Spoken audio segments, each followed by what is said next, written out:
The King of the Battlefield Chapter 131. Chapter 131, Sun Guilt, End. TL, Te. Editor, Lee Suris. However, it wasn't like he could reverse it at this point. Are you not giving out the talismans needed to return? It's the trial of a low-level dungeon. There's probably many ways to return inside.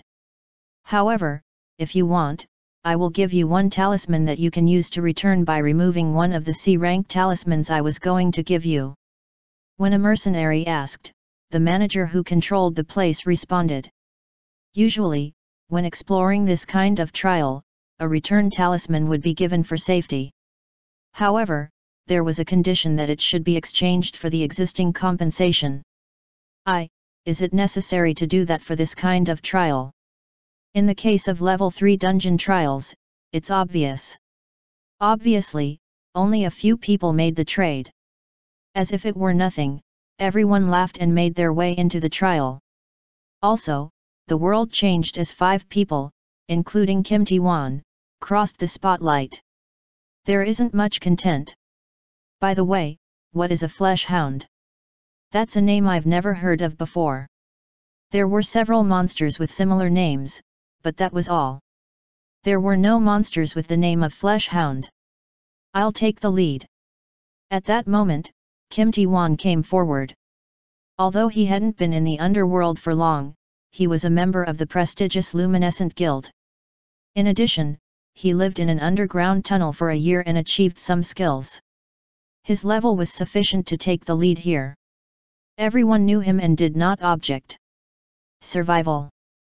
Because they were mercenaries, there were no words that were as precious as the word survival in unfamiliar places. Over there, what is your name? After properly positioning the mercenary troops, Kim Tae-won asked the man who wore full body armor. The man thought for a moment and took the furthest position at the back. Will you be okay? The rearguard was as dangerous of a place as the lead. No, it was more likely to be more dangerous than the lead. This was because most of the hidden monsters sought and approached at the back. But the man did not answer. A tacit affirmation. However, if he's like this, it was questionable as to whether he was really mute or not. If there isn't a problem, let's go. But if he was truly a member of the Command Clan, Kim Tae-won didn't have to pay him any attention. And so 5 people started to make their way into the unknown trial. The appearance of the flesh hounds were absolutely hideous. The flesh of its entire body was covered with blotchy tumors that bulged out, and there was a seam on each spot as if someone had contrived to put them together. It's close to a chimera. Tuong. Kim Tae-won's shield shook greatly. One flesh hound wasn't much, but they moved in groups of at least 100. Grower. These sons of bitches want to die. Kya. My arm. The mercenaries violently brandished their weapons as they spoke harsh words. But it was hard to block 10 hands with one. Occasionally they were unable to stop the flesh hounds from attacking them. I'll stop it. Everyone to the back. Thud. Kim Tae-won's shield was embedded in the ground. His unique class, Guardian of Eradication. It was time for him to exert the power he'd gained through the Shield of Eradication. Shwaong. An intangible energy spread out in a straight line along the lines of the shield. It was as if they were splitting the ground. Then, even the flesh hounds were unable to cross the intangible line. It had created an invisible wall. Thump. Thump. The flesh hounds threw themselves. But the wall never broke. The hounds studied each other's faces and withdrew. Do they have intelligence? Kim Tae-won cast a surprised glance at the sight. Soon after leaving only the bodies of flesh hounds, there were 5 people remaining in the vacant space. Yoong. You're injured. Let me help, just endure this. Kim Tae-won, who took out a compression bandage, wrapped the wounds of the mercenaries and used a red potion. Take it off. I'll never repay you for the value of that potion. But the mercenaries refused. In the world of mercenaries, the concept of borrowing was rare. If you were given, you had to compensate for it with something of similar value.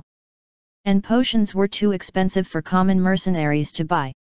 I won't ask you to repay it.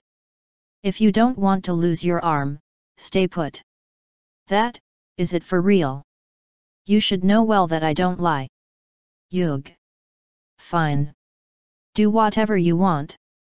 After the mercenaries gave up, the rest went quickly. However, even though the flesh hounds were gone, it wasn't safe. To have searched only this much is enough, isn't it? If I'd known this would happen, I would have taken the talisman. They had troubled expressions. The intensity of the trials were greater than he thought. However, there was no way to return right away. Live or die, first he had no choice but to explore more trials. Rumble, rumble, rumble. There was the sound of countless footsteps in the distance. Everyone knew what that sound meant. Crazy. They brought their comrades. Fuck. What was originally 100 turned into a good 500 or 600. Whereas only 5 people were gathered here. Everyone back. Go back to the starting point. Kim Ti-wan reluctantly yelled. Before long they turned around and started fleeing. Swoosh. Only, one man walked towards the hounds. When he raised his sword, flames rose from his body. Roar. Right away a strong wind blew around the man's body. The flames quickly spread and devoured the flesh hounds in an instant. Slosh. That was not all. Dozens of ice spikes were formed in the air when the man swung his sword. Boom. Boom, boom, boom. The ice spikes created powerful explosions when they hit the floor. Ka-king. Ga-ga-gang. The flesh hounds screamed. Overwhelming. They simply weren't his opponents. Everyone was looking at the scene in awe. After this, the order of their formation changed. As if he already knew the way, the man moved through the ordeal without hesitation. Who the hell is he? Of course, it was the question everyone had. His main skills seemed to be at least 300. With that amount of power, he would be treated as an elite even in a major guild. Command Clan.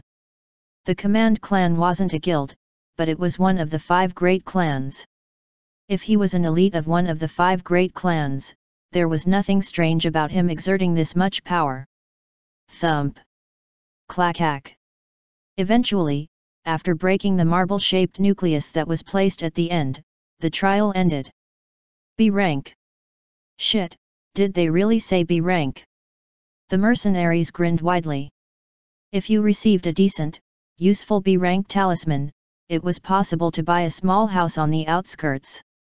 If it was a B rank talisman with a good ability, you would be able to afford a bigger house. Normally, 5 lower level talismans were equal to 1 higher leveled one, so it was no different from receiving 5 C rank talismans.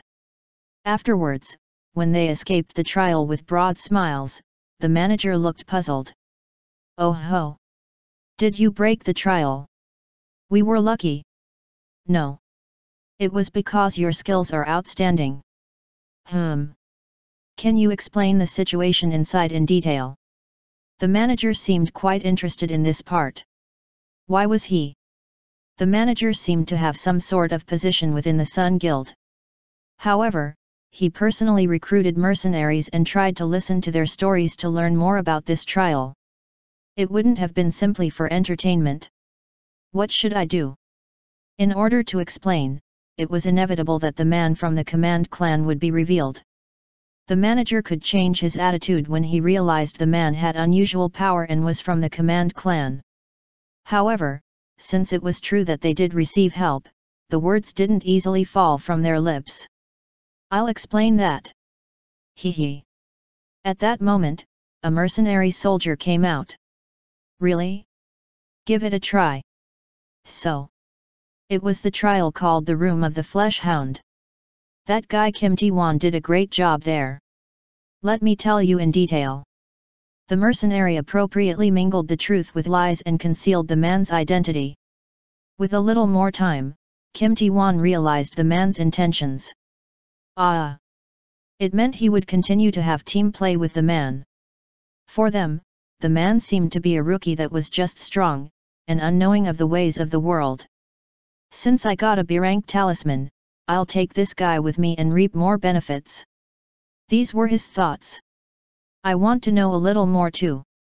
Kim Tae-won condoned it. He also wanted to learn more about the man's identity. And that was how we were able to get out of there safely. All thanks to Kim Tae-won's help. Haha. That's impressive. The manager's eyes lingered on Kim Tae-won. I was lucky. Luck. Luck, you say? In that case, I would like to give you more work. What do you think? By work, you mean? Recently, similar things continue to happen in the great city. Our Sun Guild intends to fix this problem. Perhaps the Luminescent Guild will concur on this part. I understand. I'm willing to take care of it. Kim Tae-won nodded his head. If this work was important, he wanted to move from the center and have his skills recognized. Since the Sun Guild was managing the problem on their own, it surely would be inconsequential. It was worth getting directly involved. The man was capable of breaking through the hard trials on his own. Thanks to him, the work was incredibly easy and the mercenaries who were with him were almost sitting on gold cushions. This is really insane. If this keeps going well, I can retire. Exactly. I would also be able to get a small store in the center. That black warrior is a perfect lucky charm. The soldiers looked at the man in full armor that they called the Black Warrior. They had dealt with 5 trials. It had only been a month. During that time, they had received huge rewards and were agonizing over how to use them. Of course, through that their guard increased. There were people who would attack them seeking to steal their compensation. There were signs that they were trying not to be too close to each other. This job, it was unusual. The Sun Guild was using mercenaries even though they have the manpower to handle it without being disadvantaged. However, Kim Tae-won hardened his expression. They had already completed 5 trials but everyone wasn't happy. First, there were lots of chimera-type monsters in all of the trials. They were similar in goals in that the trial ended when the nucleus was destroyed. Like a box of trial, someone seemed to have made these trials on purpose. Such suspicions arose. When I return from this one, I'll look for a woman first. I want to soak my body in hot water. Their last trial took place on the outskirts of the great city. They were returning to the great city after finishing the trial. Just imagining things after returning seemed to relieve fatigue. But there were people who blocked them. Who are you? Kim Tae-won went ahead and spoke. They were dressed in orthodox costumes and wore animal bone helmets. They were exactly 10 in number. You were too cocky. The death god is angry. You must pay with your life. Under the name of Hyung Bish. An awkward way of speaking. A man who looked like their leader raised a small dagger. Then, he drew the dagger across his wrists. There were countless stab wounds on his wrist. Quack! When the blood gushed out, it sprayed onto the ground. Rumble! A short moment later, the blood swelled up beneath the earth and level 5 monsters burst out. Jiangxi 1. The Command Clan. All of the 5 spirit monsters were Jiangxi. They also were very dark in color. Kim Tae-won immediately recognized that they were Command Clan elites. So you have something to do with this. It was a gut feeling, but he was almost certain. The fact that the Sun Guild was moving all its troops was related to the Command Clan. It's the Black Jiangxi. The birth of the Great One. They are the followers who will become the foundation. The man, Hyung Bish, was confident. If it was 5 Black Jiangxi, they were strong enough to defeat the mercenaries and be unharmed. Even Kim Tae-won knew that. He'd never personally dealt with a Black Jiangxi, but he knew what he'd heard when people spoke about the Command Clan. If you see the Command Clan's Black Jiangxi, don't look back and run away. No matter who it was. It was said to be that strong. Everyone, Draw your weapons! Kim Tae-won shouted urgently. Snap! The thread was broken. Myung, why do you do that? Myung turned his head. An elegant girl. She was dressed in an all-white dress and was sitting on top of the castle while drinking tea. Myung shook his head. You're as taciturn as ever. Indeed, you probably hate having a conversation with someone like me. The girl grew sulky. Pat. Myung put his hand on the girl's head. It won't be good to stay with me. Are you really okay? Right now the guild is in a total emergency. Because Alexandro went missing. Myung nodded. The girl smiled. This place was the Sun Guild's main castle. The girl was Alexandro's seventh daughter. She had no power or strength, but she was the perfect girl to use as a shield if something was to happen. Thank you. If anything happens, I'll at least protect you. If my marriage is successful, it will definitely be possible. The girl sighed. Myung removed his hand. The girl showed slight disappointment, but it couldn't be helped. After this he looked down from the castle. The clone's senses have been cut off and finally the informant has appeared. Right now he was concerned about other things than the girl. The clone burst. And the clone's memories came into his mind in detail. The command clan. The corner of Myung's mouth twitched. The ones who interfered with the work this time.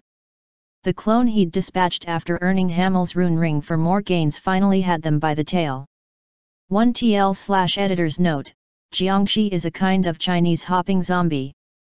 Chapter 132, Hyacinth, 1. TL, Nadu. Editor, Lee Suris.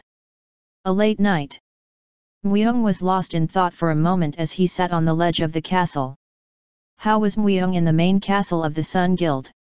To explain this situation, he needed to return to 40 days before. First, to earn the Hamel's rune ring, Myung left the demon god's territory and entered the great city right away. He infiltrated the Sun Guild by forging his identity, and afterwards, he realized that Alexandro Quintard was missing. On top of that, it was then that he realized something strange was continuously occurring within the great city. The Sun Guild and Arpeggio Guild's collusion. If my memories were correct, there were many people who tried to interfere with their plan. Also, through this event, a lot of Alexandro Quintard's children died. Arpeggio Guild was also one of the 9 great guilds. The Sun Guild tried to ally with them by an arranged marriage. However, from his memories, he believed it didn't go through. Since all of Alexandro Quintard's children who were to be married died by the hands of those who tried to interfere with their plan. An arranged marriage is just a formal affair on the surface. There is a hidden story hidden behind it. Alexandro's disappearance was on Myung's mind. Someone of that much strength wouldn't have just hidden his identity, and even if he was to be ambushed, he wasn't the type for that to work. However, the details of these events weren't available to Myung. He could only try to predict what would happen, as during this period he had been kidnapped by Wang Chunglin and was training. He just remembered a decent amount of information from documents and the history of his status viewers later on. However, there was a person who helped Myung's actions. The assassin. Ataraxia. An assassin who handled snakes. The moment he tried to leave the demon god's territory, the man ambushed him, but Myung defeated the assassin as if he was nothing. Myung had doubts about the fact that the assassin was specifically after him, and found out about who was pulling the strings behind the assassin. He had turned the assassin into a living undead and heard about his story. Alexandro tossed his family out as bait and is waiting for someone to appear. Announcing the absence of the guild master and waiting for someone to appear at the moment when the guild is vulnerable. It was his overall conclusion he made after listening to the information and people's stories. Alexandro's disappearance was definitely done on purpose. He didn't even try to hide this fact. Furthermore, the Sun Guild was currently in a situation where they were moving all their troops to take care of different disturbances. If there were any hostile organizations, now was the right time to strike the Sun Guild. What is he trying to earn? For the leader of the Sun Guild, the guild that was considered the top of the largest 9 guilds, to act on his own. Muyong knew how big Alexandro's greed was. An item he would earn by mobilizing this sort of operation. Even Muyong couldn't help but be greatly interested. Perhaps, the Hamel's rune ring was nothing compared to the item Alexandro wanted. To find out what exactly was the item, Muyong accepted a job as the top bodyguard of the 7th daughter Hyacinth, who was expected to have an arranged marriage with someone from the Arpeggio Guild. First, I'm certain that someone from the Command clan is pulling the strings. Hyung Bish. A difficult guy has appeared. Hyung Bish was someone whom Muyong knew well of. He was able to freely deal with Black Jiangxi and even had high personal fighting power and intelligence, to the point that he was an opponent who was hard to manage.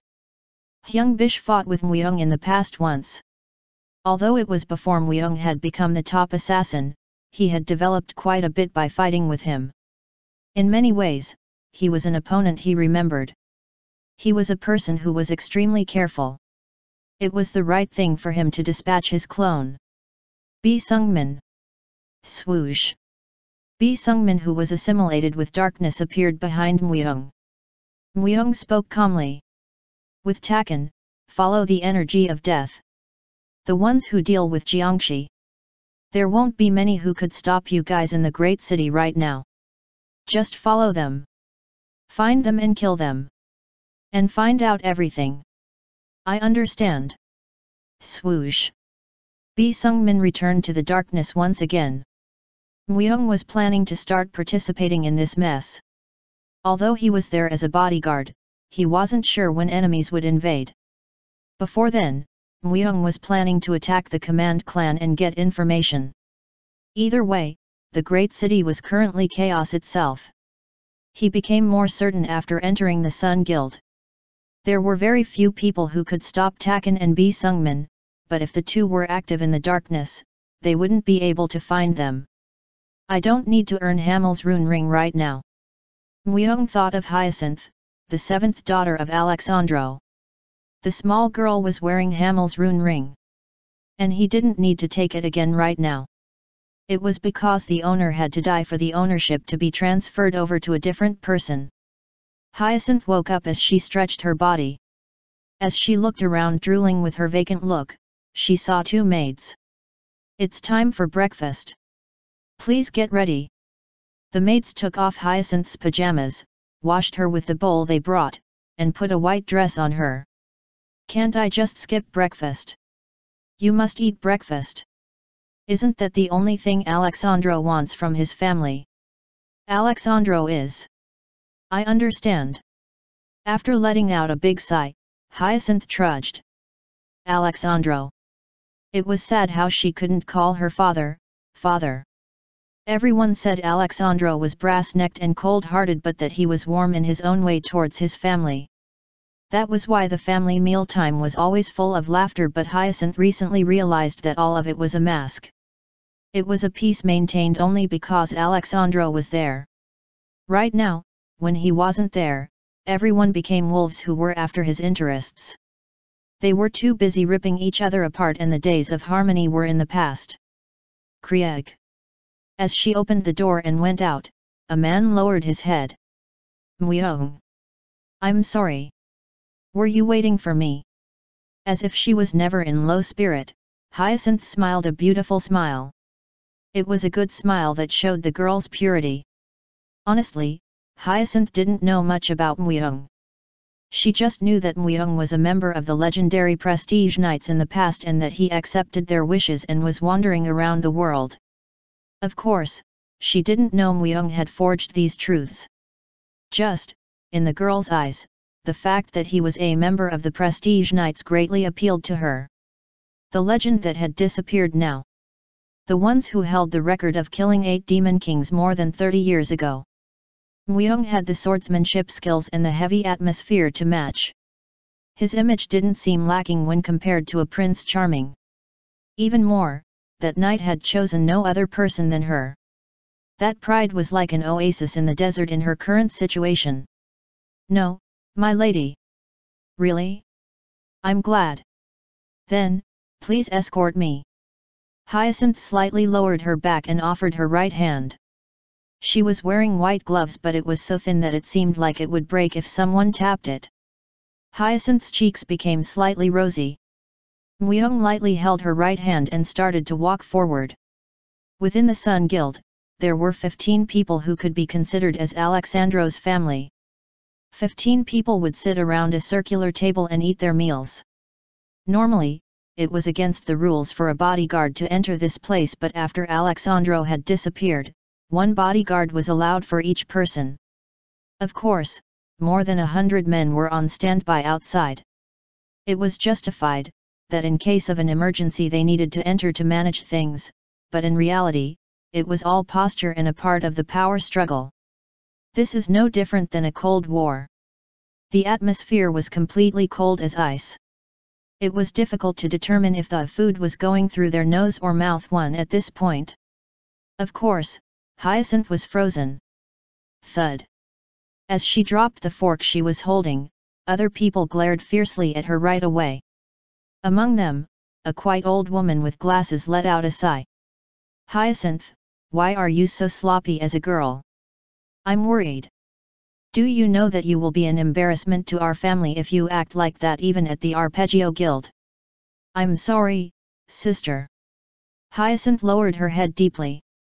Hyacinth was the youngest and she received love that much greater from Alexandro. After he disappeared, the rebound was devastating to her. Sister, don't be too hard on her. Isn't her potential spouse that playboy among all men? Of course, she would be uneasy. A man laughed as he covered his mouth. At the same time, a few also bursted in laughter. As they did this, Hyacinth's head lowered even further. Hyacinth's marriage partner was a playboy that most people knew of. He had already married 5 times and was also called human trash as the previous wife had even died. Hyacinth was being sold off to that sort of man. Although they say it was for the unification of the Sun Guild and the Arpeggio Guild, it was completely appalling. Since it won't be long until you leave, be more careful of your behavior. Yes. They didn't care about Hyacinth.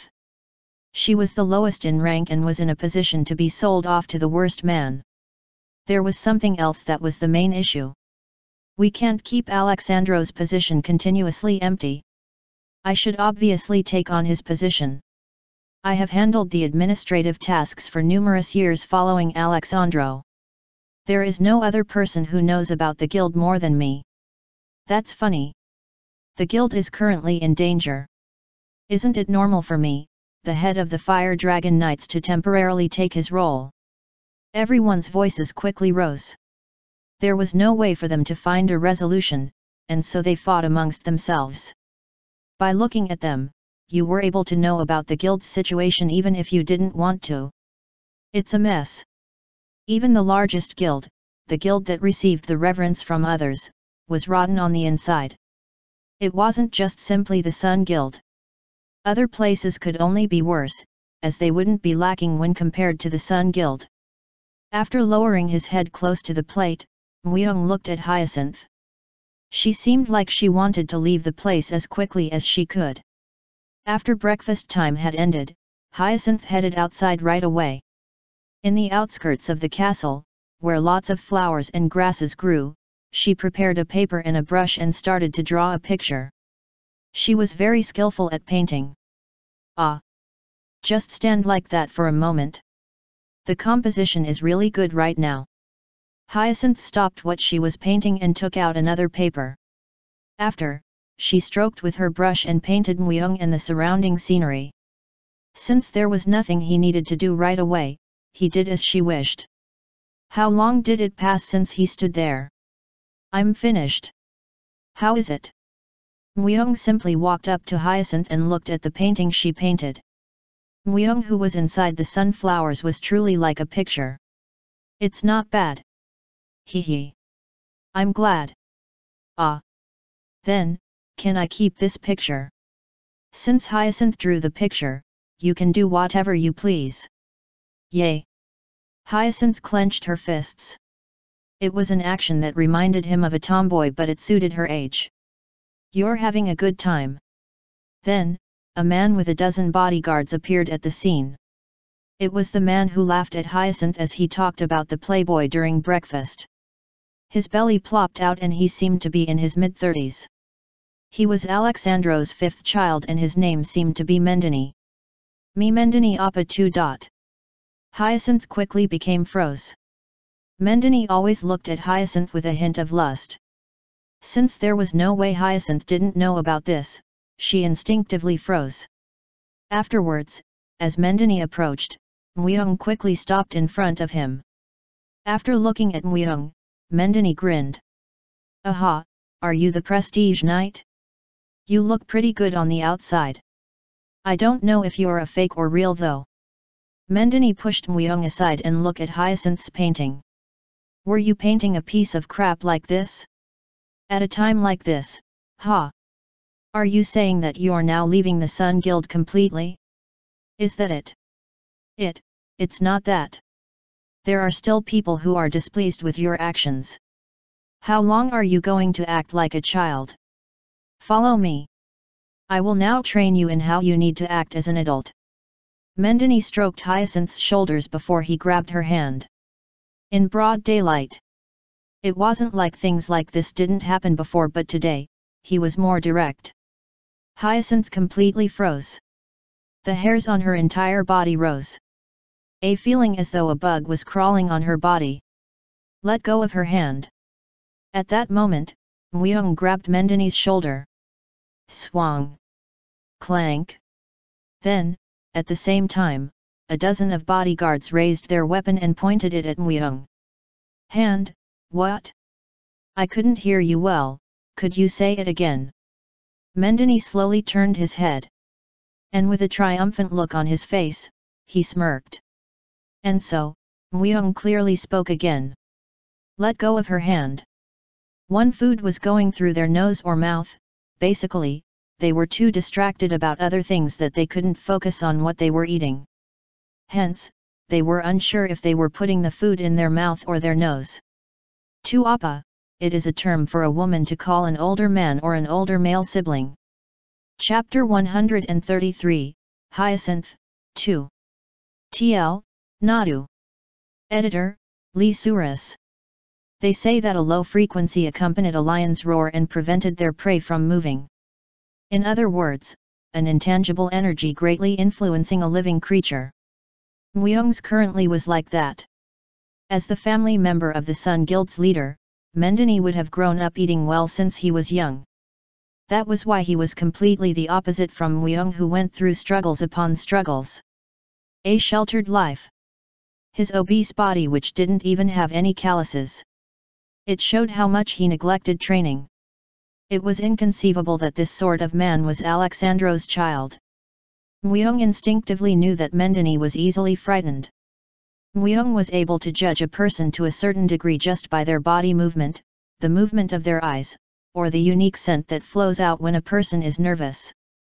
Unless they were specially trained to hide these sort of emotions. He's pathetic.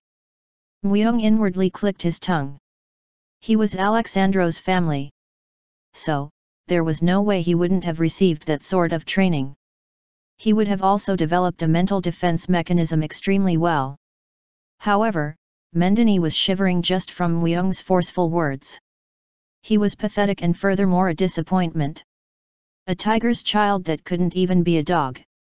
Wasn't he just a greedy pig then? Brrrrrrrrr. Just by having a taste of Mweung's vigor, Mendini was continuously breaking out into a cold sweat. In Mendini's eyes, Mweung was seen as a king of the underworld. Gruuyuag. Mweung's hand gradually pushed down on Mendini's shoulder. As Mendini naturally let go of Hyacinth's hand, Mweung threw Mendini to the ground. WH, what are you guys doing? Kill him. The grin disappeared.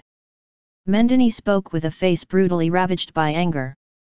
Then, the dozen bodyguards instantly surrounded Mweung. Don't do this. Mendini Appa. You bitch. Did you sleep with that bastard already? Both of you guys will never get away with this. Mendini shouted this as he dragged his butt on the floor, quickly moving back to hide behind his bodyguards. Hyacinth's body shivered faintly. It was because she had never heard of this sort of improper remark. You weren't normally like this, Mendini Appa. Why? Muyong placed his hand on top of Hyacinth, who bursted into tears. Hyacinth must not break down right now.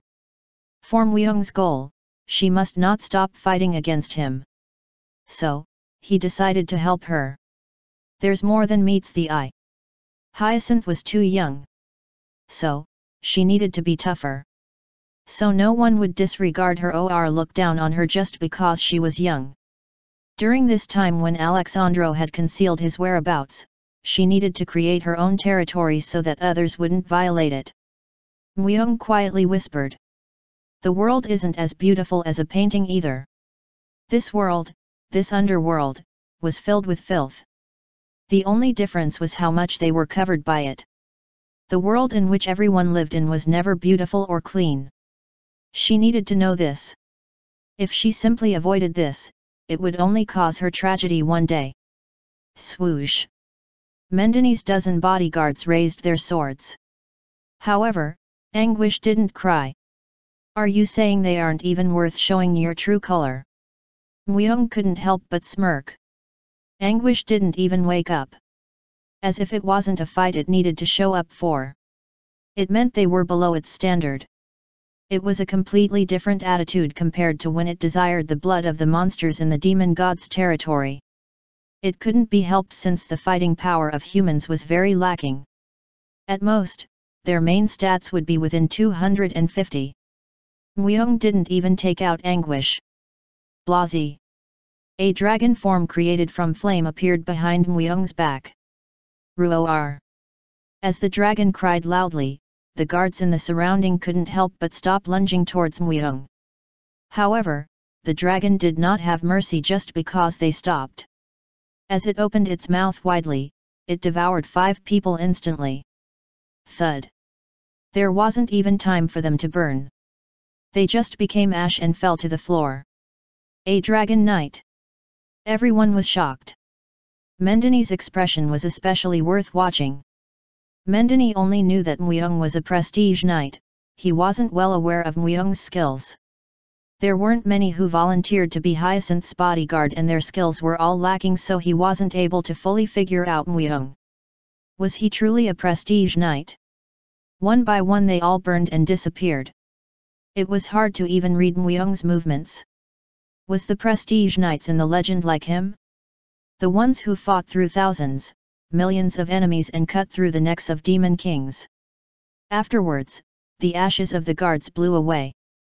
Mendini was only able to watch with his widened eyes. Humph! Soon, Mendini, who finally recovered his senses, noticed he had wet his pants. He had pissed himself from being afraid. Thump! As Muyong approached, he awkwardly fell and spoke with clenched teeth. Don't you know who I am? You won't be safe after killing me. Muyong. At the same time, Hyacinth grabbed Muyong's sleeve. Even in this situation, she was worried about Mendini. However, thankfully it didn't seem to be true. Her eyes seemed to be worried about Muyong, as it might be hard for Muyong to manage if things got worse due to Mendini. I will just cut off the hand that touched you. What? Swoosh. Crunch. She didn't even see him move. In the blink of an eye, Anguish popped out and took Mendini's right hand before it returned to its original spot. Gay-ay-ay-ay-ay-ay-ok. My hand. My hand. Mendini rolled on the ground as he held his wrist as it spurted out blood. Nevertheless, Muyong's face didn't even change in the slightest. Hyacinth momentarily looked at the scene she was seeing. However, that was all. Even if she grew up sheltered in the underworld, seeing a corpse was still an everyday experience. As a prestige knight, there is only one person I serve. Not the Sun Guild, and no one else. So, you can be more confident. It was obvious who that one person was. Only one person. The sweetness in those words was enough to bring Hyacinth to her senses. Hyacinth clenched her fist as she looked into Myung's eyes. As if she was making a promise silently. The news about Mendini losing his hand spread far and wide. Of course, a lot of people swarmed in to interrogate Hyacinth, but whenever they did, Hyacinth clearly spoke. Mendini Appa tried to molest me. As my knight, he just did what he needed to do. There is no way Mendini would do that. You are just lying to protect that knight. Second eldest Uni 1, it's not a lie. He said that all he did was approach you because he gained interest in your painting. But, you cut off his hand? I didn't know you were that spiteful. The only ones who lived after watching the incident were Mendini, Hyacinth, and Myung. However, the story of both sides was completely different, and the one to give others more faith in was unfortunately Mendini's. I'm telling the truth. But, what are you going to do by continuously insisting that it's a lie? Are you telling me to give up Myung's life? By pressuring me with this many soldiers. A few hundred soldiers were positioned inside and outside of her room. However, Hyacinth didn't yield an inch. Normally, she would have bent down. The woman who was called the second eldest sister seemed a bit taken back. Of course. We are the foundations of the Sun Guild. An outsider who suddenly appeared tried to kill one of these pillars. Is it not obvious for him to give up his life? If we can't bridge our different views, we have no other choice. Wasn't the system the trial of swords made for these situations? You. The woman widened her eyes. The trial of swords. It was a system created to battle for the truth when a situation arises where people couldn't bridge their differences and it could not be resolved by basic rules. Simply, it was somewhat of a selfish system that stated the stronger person was the winner. However, it was moderately acceptable in the fact that the swords spoke the truth. That system was mentioned by none other than Hyacinth. And Myung stood behind Hyacinth like a great mountain. She is wise. Hyacinth was young and soft-hearted but wasn't simply a gentle girl. To protect herself and Myung, she instinctively knew that this was the only way. She needed to advance forward and not bend the knee to live. Myung was planning to forcefully drag her forward if he needed to, but it was a good thing she realized this on her own. Do you know what you are saying? I do. It is a trial against each other by betting each other's seal. All the children of the Sun Guild had a seal. That seal itself was all of their strength. The trial of swords was a fight with everything on the line. I'll nominate Myung as my substitute. Is my opponent going to be you, Uni? Or Mendini Appa, who is now sick in bed? You, were you always this sort of child? It was brothers and sisters who made me like this. Hyacinth didn't back down even an inch. Hence, the woman who was fed up with her turned her body as she clicked her tongue. If you want, I understand. Let's have a trial of swords. It seems like you trust in that prestige knight or whatever he is, but there are much stronger people in our Sun Guild. As if it was too late, even if she regretted her decision, the woman stared at Hyacinth once before she walked away. All of the soldiers followed the woman. Shortly after, Hyacinth sighed deeply in her empty room. Hoo. I'm still not sure if this is a good thing. Everything will turn out well. Myung was certain. Now, while Alexandro is vacant. Through Hyacinth, he was going to infiltrate much deeper into the Sun Guild. To strike root and absorb its nutrients. There were a lot of places that only Alexandro and his deputy could enter. Even Myung was reluctant because of the maximum security. However, if Hyacinth collected the family seals and gained a much higher authority, he would be able to enter those places. Even though Hyacinth was arranged to be married to another guild, it was only on the surface. On top of that, if Hyacinth was able to gain authority, she would be able to refuse that sort of promise. The Sun Guild was a place with that sort of strength. Even more, it was told that there was a mountain of numerous hidden treasures and information in the Sun Guild. Even in the past, Myung was unable to properly steal from this place. It was exciting just by imagining what could be in this place. A moment later, Hyacinth spoke as if she relaxed a bit. But, when did you start talking using the familiar form? Is it uncomfortable? No, it's good. I like this better. Myung wasn't sure what was good, but Hyacinth nodded after thinking for a second. Coming to an internal decision, she continued to talk. From now on, when it's just us, call me Hya. It's my nickname. I only allow people who are close to me to call me. Try saying it. Hya. I'll say it later. Not later, now. Hya. Hya. At the same time, Hyacinth blushed her cheeks. Good job. Continue to call me that. As if she felt awkward, she plumped herself onto the bed. Myung sat beside her. Within the silence, a trust was formed. The substitute Mendini brought was an experienced warrior with a red beard. Bastille. He was a strong man, definitely strong enough to be in the top 300 humans. However, his strength was lacking compared to Myung's flames. Bastille's red beard was on fire due to Myung's dragon flames. Thud. Then, everyone looked at Bastille, who lose consciousness and fall to the floor, as if they couldn't believe what they were seeing. An unexpected change. An unexpected change close to a natural calamity had occurred. No matter how strong Myung was, Bastille was a warrior who was labeled as one of the strongest within the Sun Guild. This is unbelievable. Mendini, who watched this scene from afar, foamed at the mouth and passed out. The tradition of the Sun Guild. He lost in the trial of swords. He bet his seal on the trial. The seal was his strength, his authority, his everything. Since Hyacinth had taken that away from him, Mendini's future was crystal clear. One uni, it is a term for a woman to call an older woman or an older female sibling. Chapter 134, Hyacinth, 3. TL, Nadu. Editor, Lee Suris. A sun-shaped seal.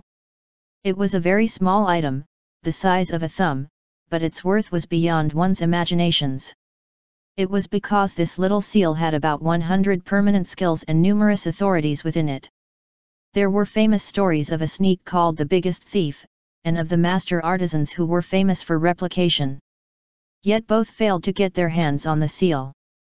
It was definitely impossible to replicate, and even within the Sun Guild, as there were only 15 seals, it goes without saying how rare these were. You really did win. Even if quite a lot of time that had passed since the trial had ended, Hyacinth was surprised.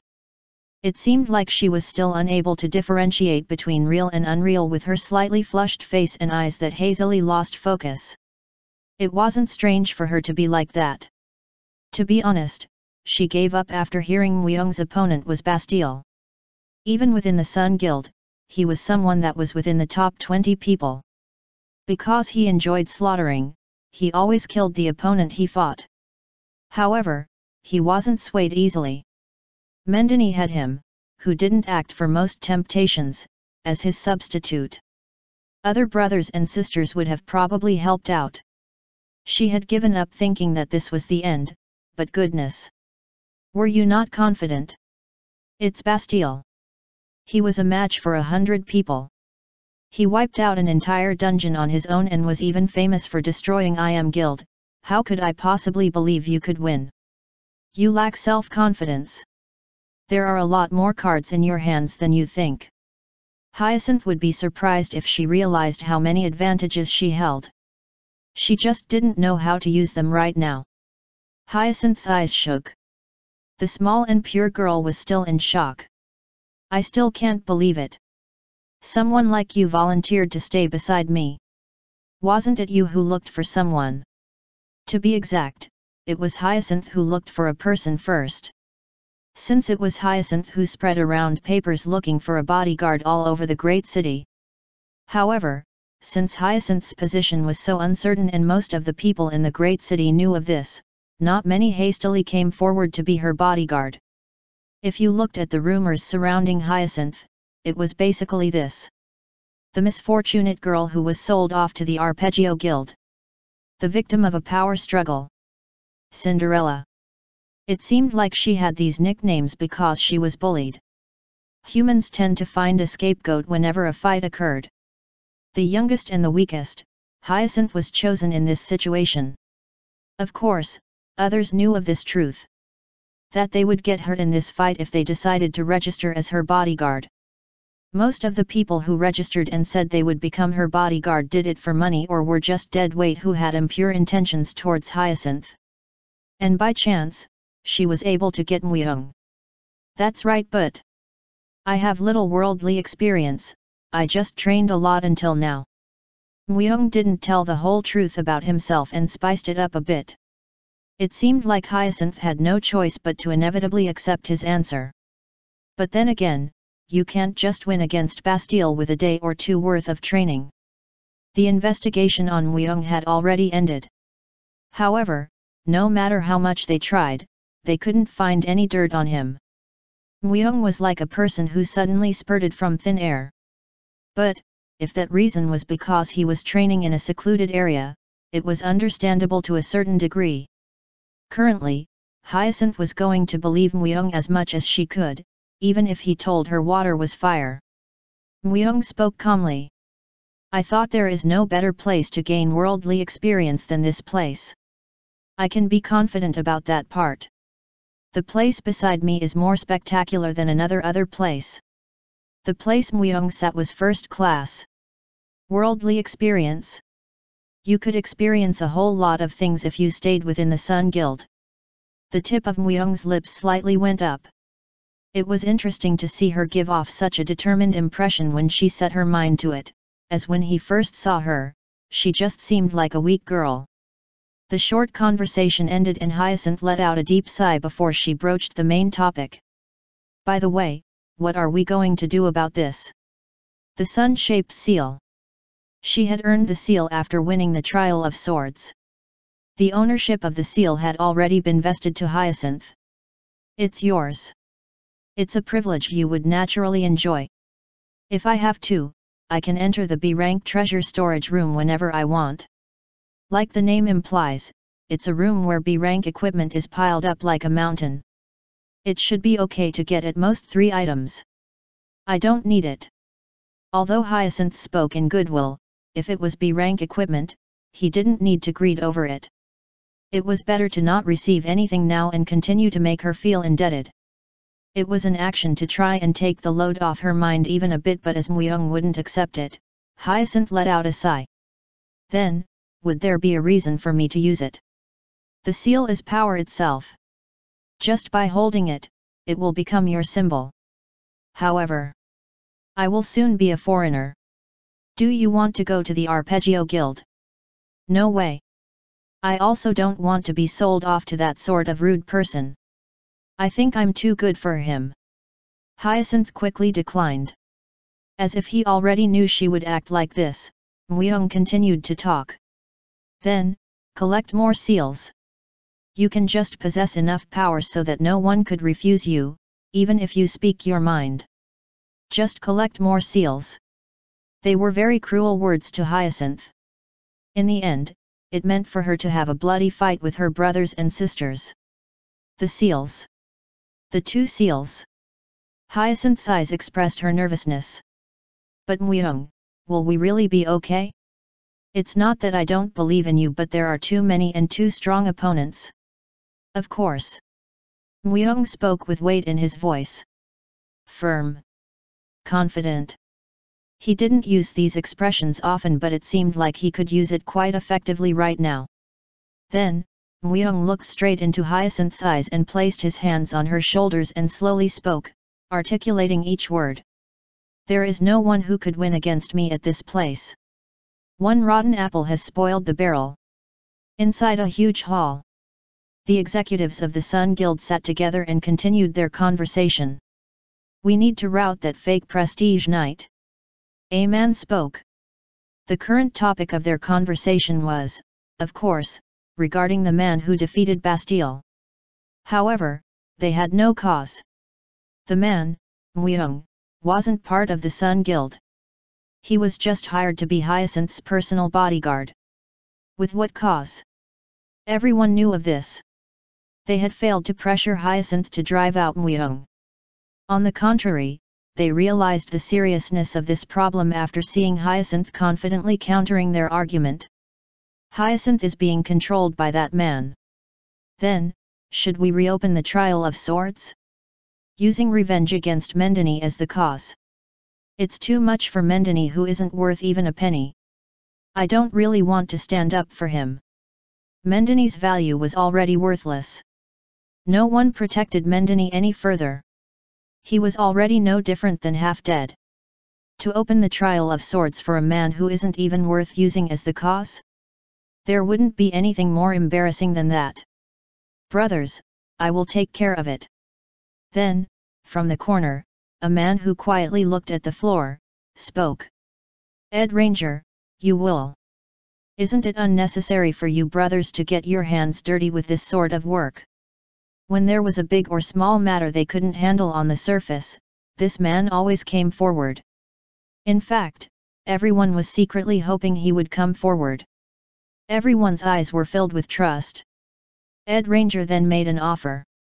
I will place a request to the Forest of Death. The Forest of Death. Everyone murmured. Everyone was surprised. The Forest of Death. All the people gathered at this place knew the power of those 3 words. However, it couldn't be spoken of thoughtlessly. The Forest of Death was the Sun Guild and the other huge guilds' weakness. The Forest of Death was a group created to monopolize their interests and to maintain them.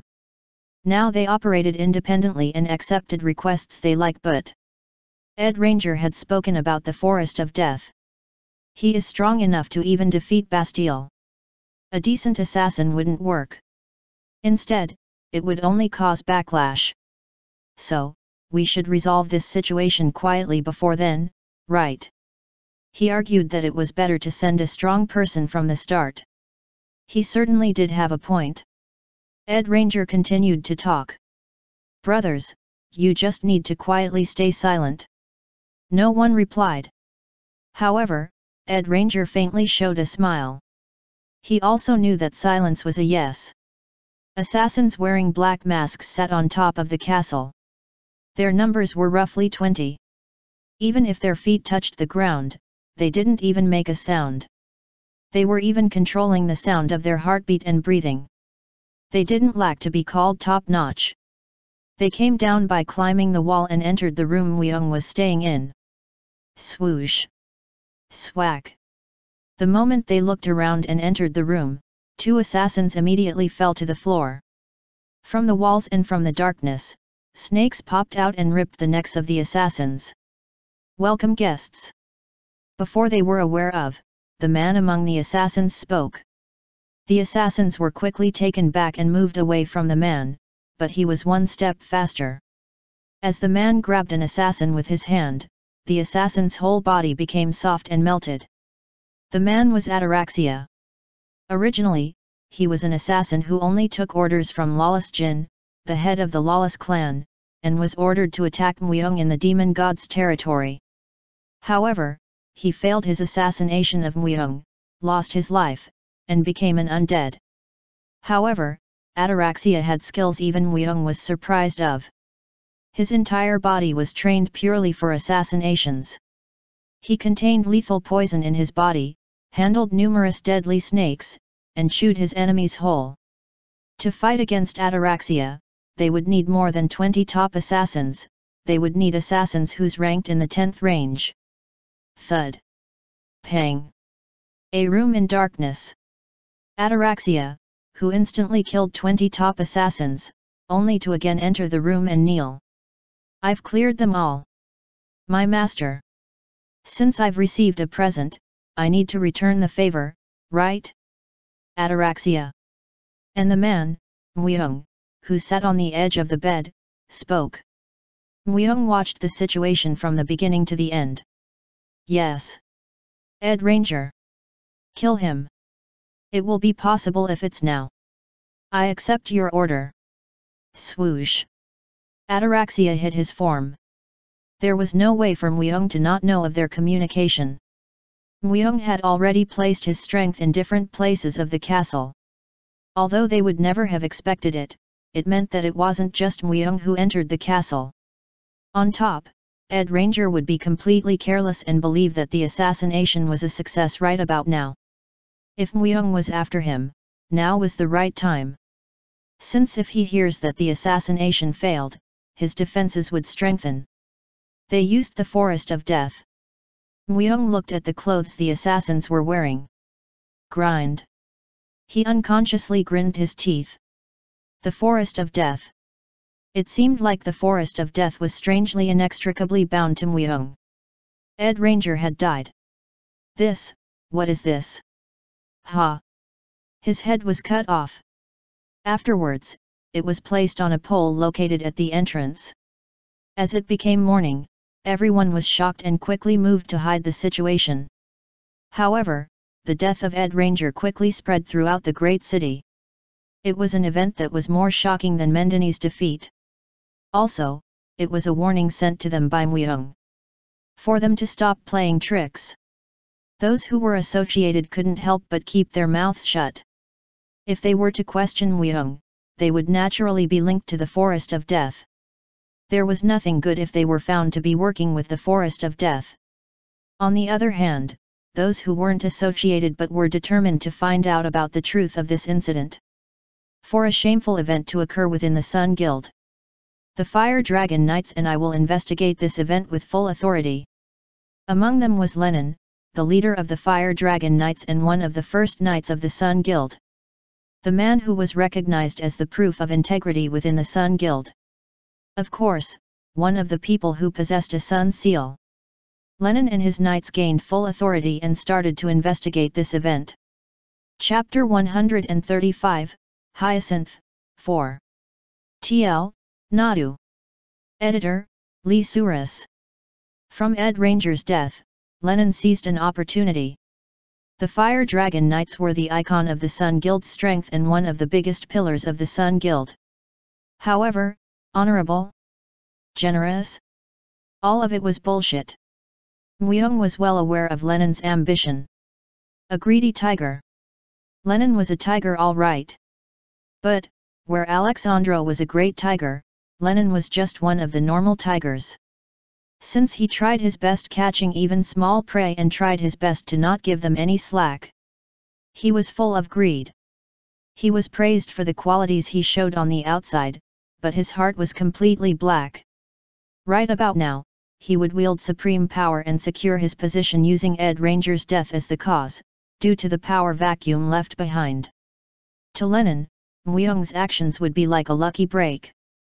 If someone was playing it safe, of course, there would be others who would try to take advantage of the situation. How far will you go? While Lenin and the others were unaware, Myung's eyes and ears were placed throughout the Sun Guild already. Although they had no idea, thanks to this, Myung was able to roughly figure out Lenin's plan. However, even Myung was unable to easily determine how much of Lenin's actions would influence him.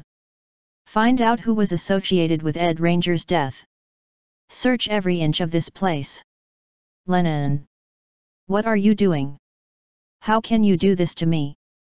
Everyone was each other's enemy. There was no law that stated yesterday's ally would still be today's friend. Lenin didn't listen to a word the brother spoke. Someone from inside the guild killed one of us. I can't leave this incident to rest just because of personal feelings. What are you doing? Keep searching. A fish in water. As if he was waiting for something like this to happen, Lenin instantly dominated his surroundings. Since he was now gaining momentum, it wouldn't be easy for him to just stop either. And the direction of this momentum had reached even the Vice Guild Master. Abdullah. The second in command after Alexandro. However, Abdullah's hands and feet were already tied. It was because Alexandro's siblings had greater authority than him. Abdullah's close associates were instantly exiled or demoted when Alexandro disappeared. You could say the current Abdullah was no different than a mute orator. However, no matter how much his power was marginalized, his position still existed. The title of Vice Guild Master. Thanks to Abdullah, the Sun Guild still remained strong. And everyone should be aware of this. Since they had tied Abdullan's hands and feet, everyone could have won if Lenin didn't invade Abdullan. But, Lenin went even a step further. Words that Lenin invaded Abdullan's library, house, etc., and started investigating with the Fire Dragon Knights had quickly spread. His measures that ignored even his position as Vice-Guild Master. Clearly, he showed the intent that he would kill anyone who interfered. Omnipotence. It didn't seem like there was anyone who could stop Lenin right now. It had already been 45 days since Alexandro disappeared. If Alexandro didn't return after 45 days from now, through a tournament, the next guild master would be decided. Lenin had instantly become the #1 candidate for the position of next guild master. Clang! A dagger had flown in. Myung quickly moved his body and swung Anguish. Hyacinth froze from her surprise, but Myung's expression was extremely serious.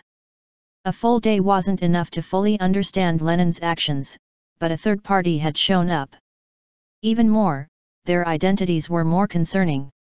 Ninjas. A group of 5 ninjas had entered the castle in broad daylight. How did they get in? Because ninjas used a lot of bizarre methods, even Myung was unable to easily detect them. But, he was still able to discover them before they entered the room. And so, he was able to block their attacks. Ninjas were those who came to the underworld from Japan and made an organization. Even the name of the organization itself was Ninja, and Myung knew of the woman who was in charge of that place. Oatsuki Yuka. The 5 men who stood in front of him were definitely ninjas by looking at their movements and the way they breathed. However, why on earth were ninjas after Hyacinth and springing a surprise attack on her? Ninja definitely had different tendencies than the Forest of Death. From the beginning, they didn't accept requests. It was an organization that moved only depending on their gains and losses. Perhaps, there was a possibility that Oatsuki Yuka was involved with the inner parts of the Sun Guild. Swoosh! The 5 ninjas looked at each other and then started to back off. They had realized that Myung's agility was out of the ordinary. Wait! He couldn't just let them go like that. After saying one word, he followed the ninjas. Hyacinth slowly grasped her trembling heart. Although she had a vague notion that someone would make a surprise attack on her, she was scared out of her wits when it really happened. Hya, you need to get stronger. She urged herself. She repeated the name her mother called her by when Hyacinth was young, when her mother was still alive. That she couldn't shudder at just this. It was at that moment. Swack! A ninja appeared as if he popped out from the ground. He seemed as though he was harmonized with the castle stone. A ninja who learned the earth release technique. Sorry, but you need to die for our great cause. He was after the moment Myung was vacant. Hyacinth clenched her teeth tightly, raised her skirt, and took out a dagger tied to her leg.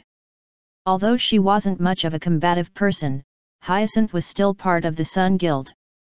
She had developed at least some level of martial arts skills. Even though she wasn't a rising star, it wasn't like she didn't know how to fight. I need to live. She swung her dagger. However, it didn't reach the ninja. Before she was aware of it, the ninja had retreated underground. It wasn't a cover. He really did harmonize with the ground and moved. Hyacinth quickly looked around. However, even though she anticipated it, she wasn't able to block his hand that popped out right underneath and grabbed her ankles. Let go. Although she quickly kicked her feet, his hand tried to drag Hyacinth down under the ground. The ground felt like it became a swamp. However, Hyacinth knew that she would die within the rocks if she was dragged in. Although she knew, she couldn't escape him. Her strength was draining from her entire body. Myung. Although that was the name she first thought of, he wasn't at this place. Stab. Hyacinth tightly closed her eyes. However, she no longer felt her feet being sunk in. Then, as she opened her eyes as she felt strange about it, a man stood in front of Hyacinth. Ah! Myung. It was Myung.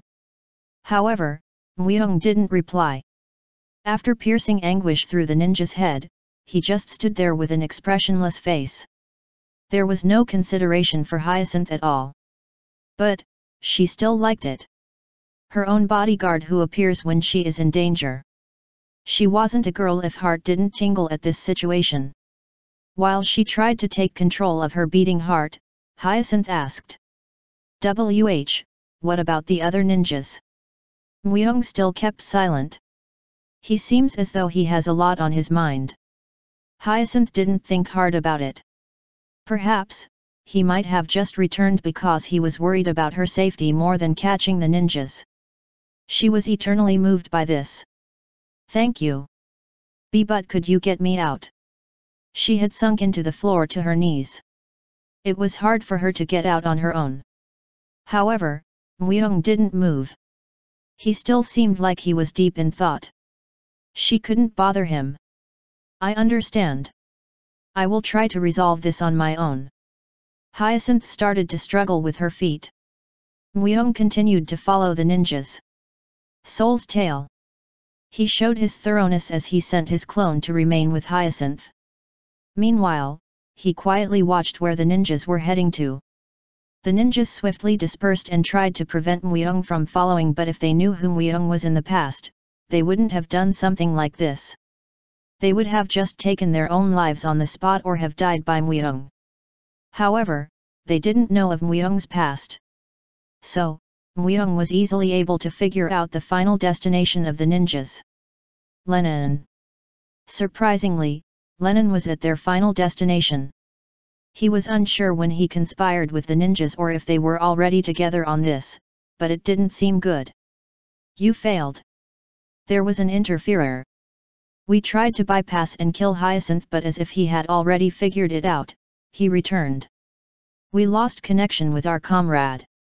It was probably that bastard, Myung. Lenin rubbed his chin and continued to talk. Did you find out about Alexandro's whereabouts? Not yet. Shit. He wouldn't have run away after figuring out the trap we had already placed, right?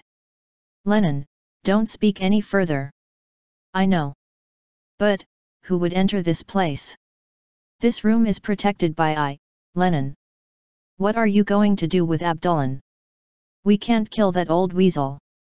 We definitely bound him hand and foot, but he still has an odd sense of confidence. It seems like there is still a move he hasn't used yet. Find out about that as well. I understand. When this ends, I will not forget Yuka and your service. Ha! The ninjas bowed once before they quietly left the room. Myung found out how the ninjas were able to enter the castle without anyone knowing.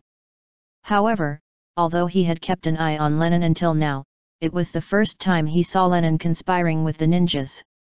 It meant Lenin was that cautious. The ninjas, the command clan, Lenin, Abdullan, and Alexandro. It felt like everything was carefully put together like a puzzle. If Myung's memories were correct, Alexandro didn't die. However, it was definitely strange for him to not appear like this. It seemed like the future had slightly changed. I need to strengthen my surveillance. He needed to widen his scope of surveillance. Myung nodded his head and quickly left the area. Lenin was on a roll. Myung thought of it as he watched Lenin. Currently, Lenin was taking full advantage of Myung's work. Take it. Myung gave Hyacinth a seal. He no longer had time to waste.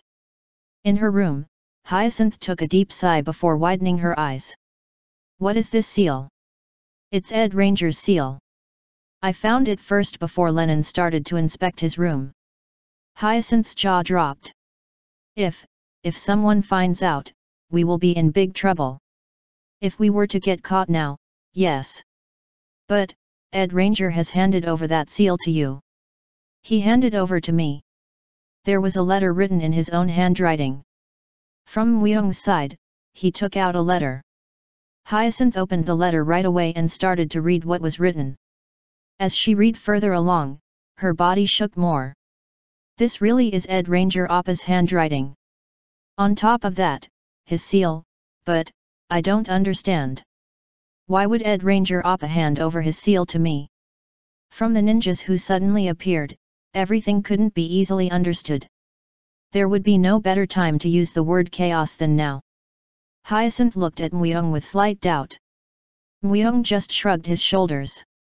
He couldn't tell her that he ordered Ataraxia to control Ed Ranger.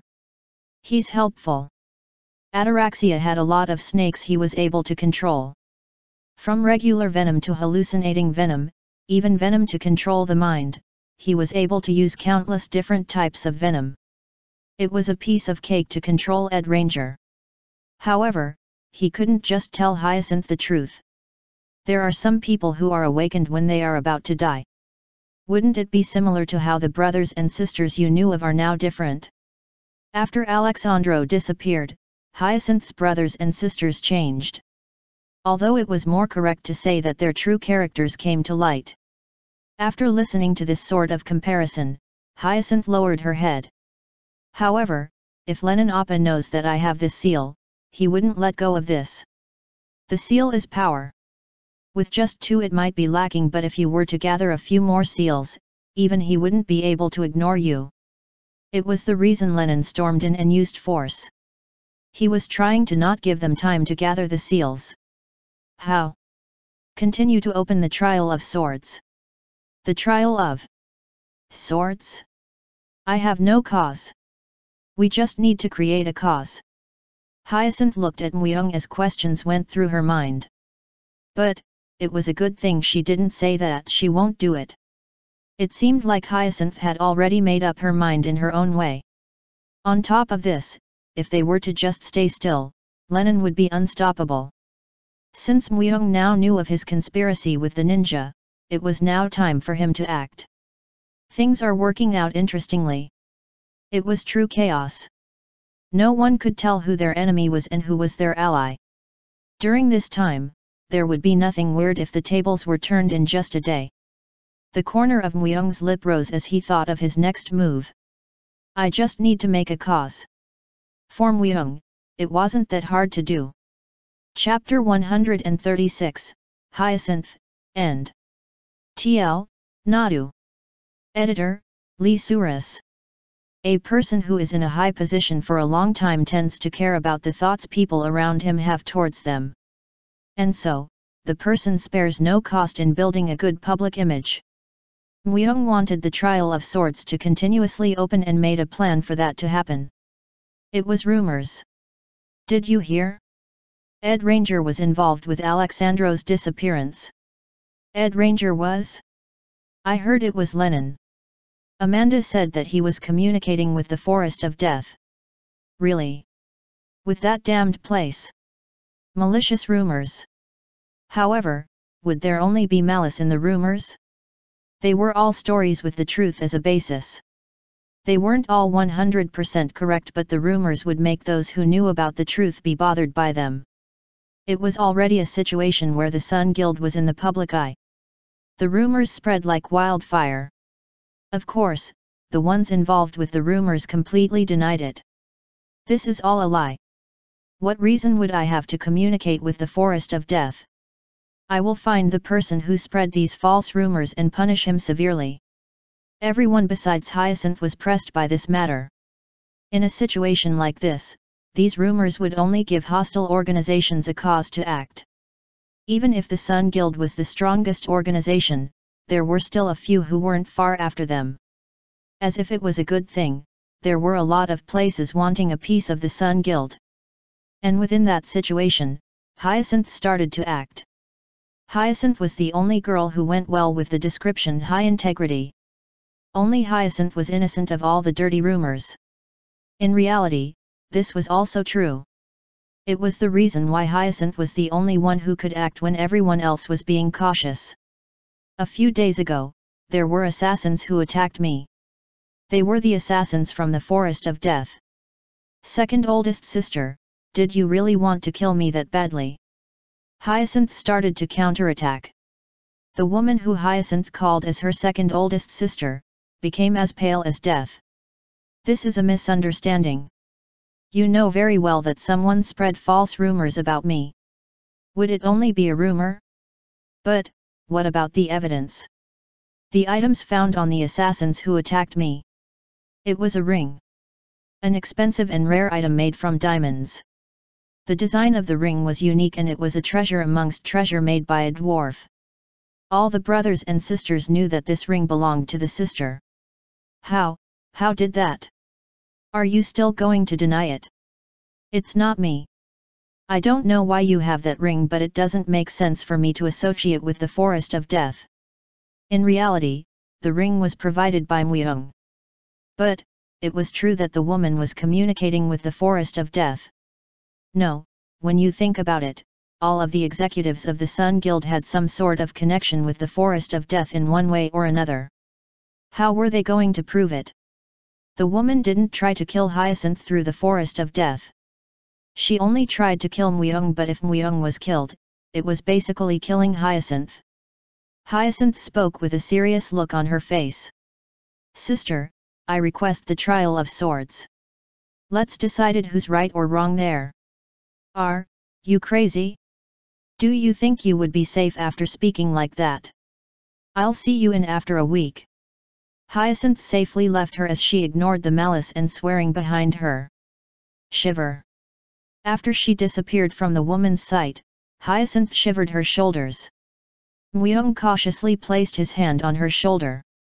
You did well. I felt a slight chill. I'm not scared. I know. Even if this tough appearance was just a mask, now was the time she needed to wear it. The trial opened and the one chosen to be Muyong's opponent was Lucas, the champion of reversal. He was someone who enjoyed throwing his spear but was a veteran who wasn't weak in close combat either. The Sages Workshop released a book called The Strongest 300 every year, which listed the top 300 humans they ranked, and Lucas was exactly at the 277th rank. It was a rank that the ones called the Sages created by gathering together and discussing with each other. Although the ranking was renewed every year, Lucas was within the top 300 for a very long time. It meant he was that strong. He was a level higher than Bastille, the last opponent Muyong faced. Like last time, everyone thought Lucas would win. Slam. Thud. It was a shame that the person who just flew off was not Muyong but Lucas. Muyong raised his fist after confirming that Lucas, who just smacked against the wall, had fainted. It was a sign of victory. However, the battleground was still quiet. Muyong had even won against a true strong man who was ranked 277th. Was he really a prestige knight? Although Lucas, who was called the champion of reversal, was winning at first, he lost by a close call. Everyone knew that Lucas was more favorable until the halfway mark. This is the limit without using acceleration. Muyong wasn't uninjured. However, he didn't try to read the grains or accelerate time. He won against Bastille and Lucas just using his pure fighting skills. This is a lie. This can't be possible. The defeated sister cried out loud. She didn't want to believe in the results of the trial. However, it already happened and the sister lost everything. Hyacinth quietly shuddered. However, she didn't forget her duty. To stare at others provocatively. To give others the feeling that they are the next target. That was what Hyacinth needed to do. The expressions of her other brothers and sisters also changed as if they each eaten a bug. Among them, there would be someone who might challenge her next by seeing Muyong's injuries. I'll slaughter you all. Muyong inwardly laughed. The Sun Guild.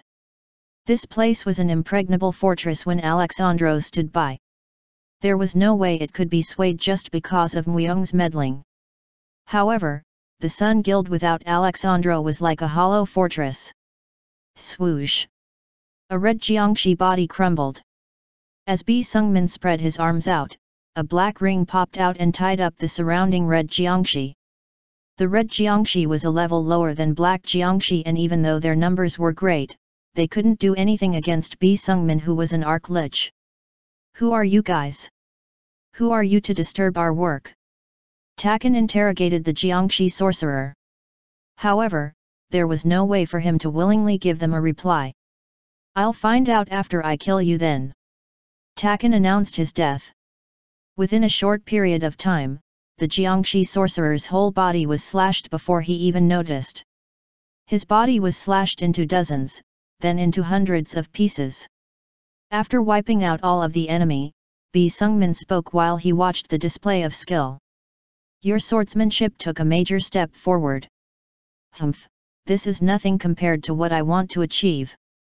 By the way, from what I heard, you originally agreed to leave. Why aren't you leaving?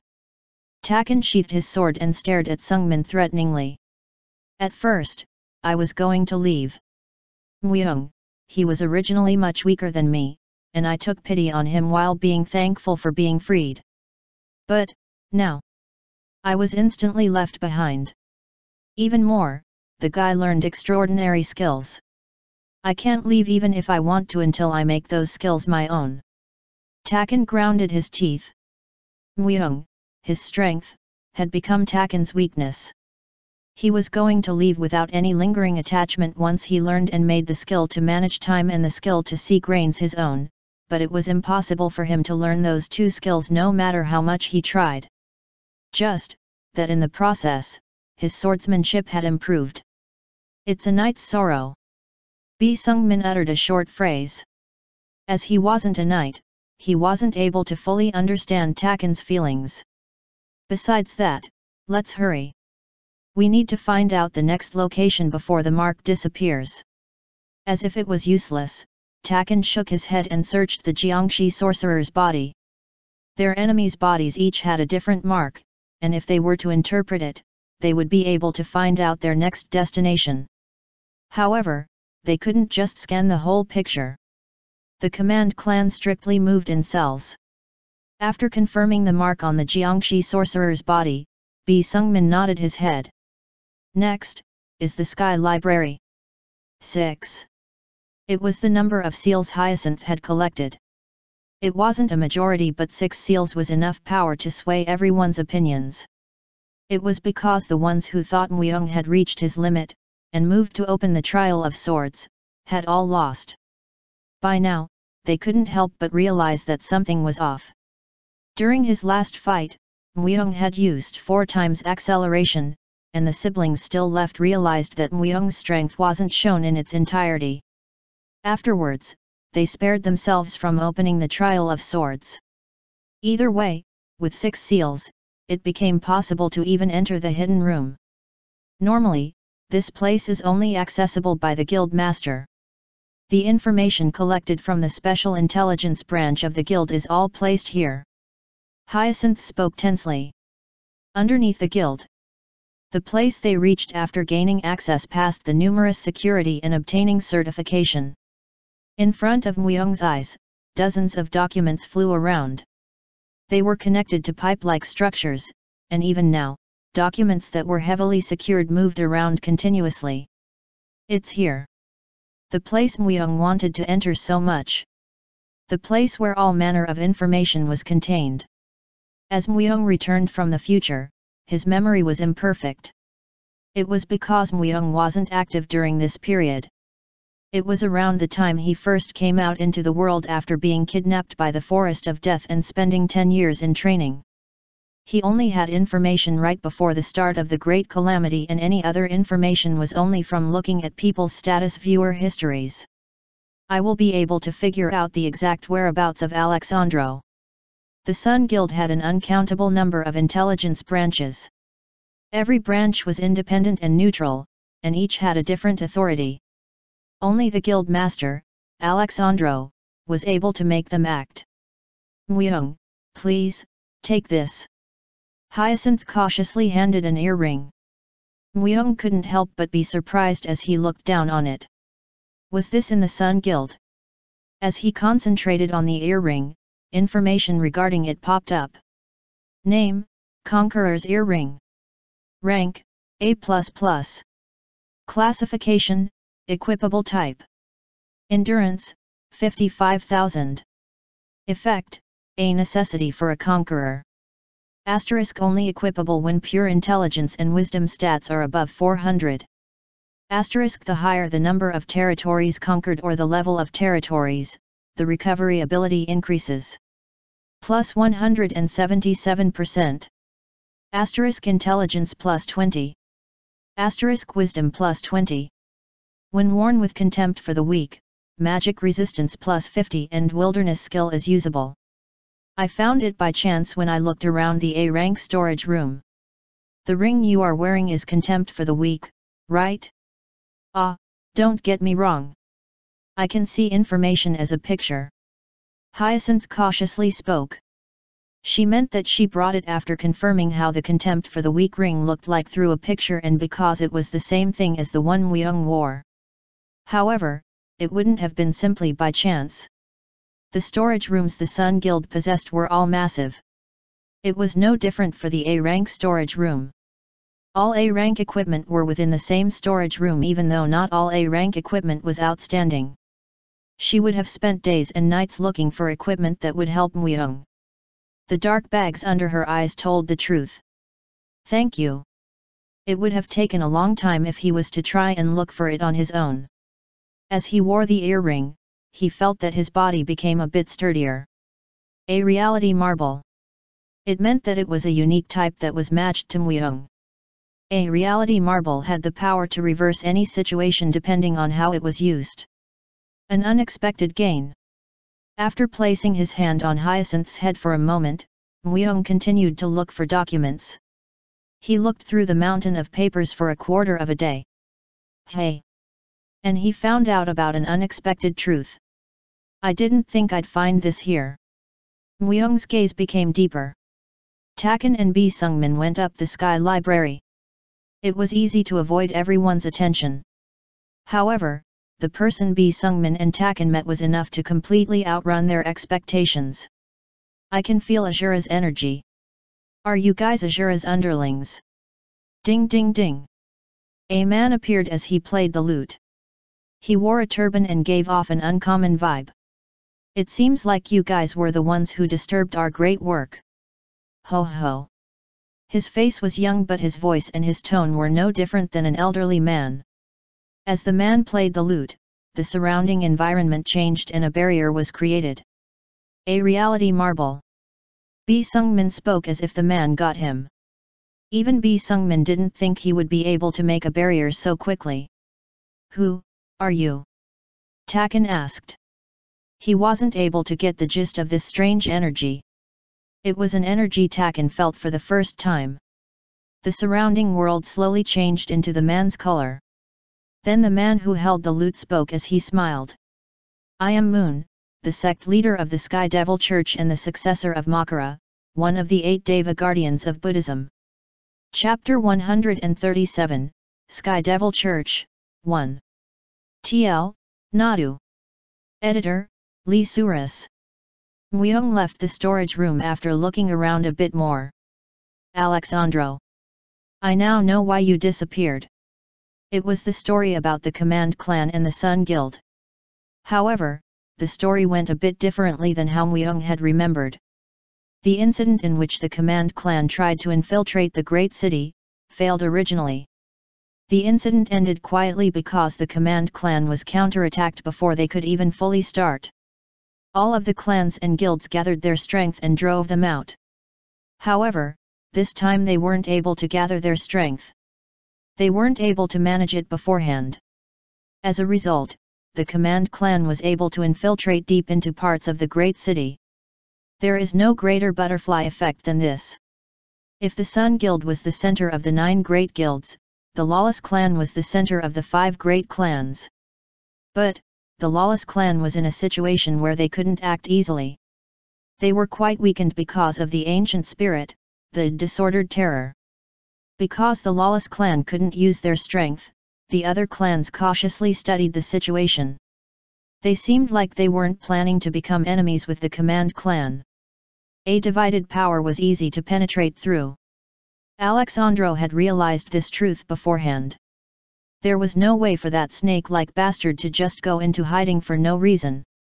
Alexandro is moving with the most valuable treasure within the Sun Guild, the Sun Mirror, to stop the Command Clan's ultimate goal and to take their power entirely.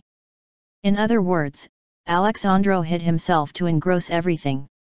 What was it about for him to even hide himself? It meant that the command clan had something that even the one who reigned as the king of the great city wanted badly. And now Muyong knew what that was. Swoosh!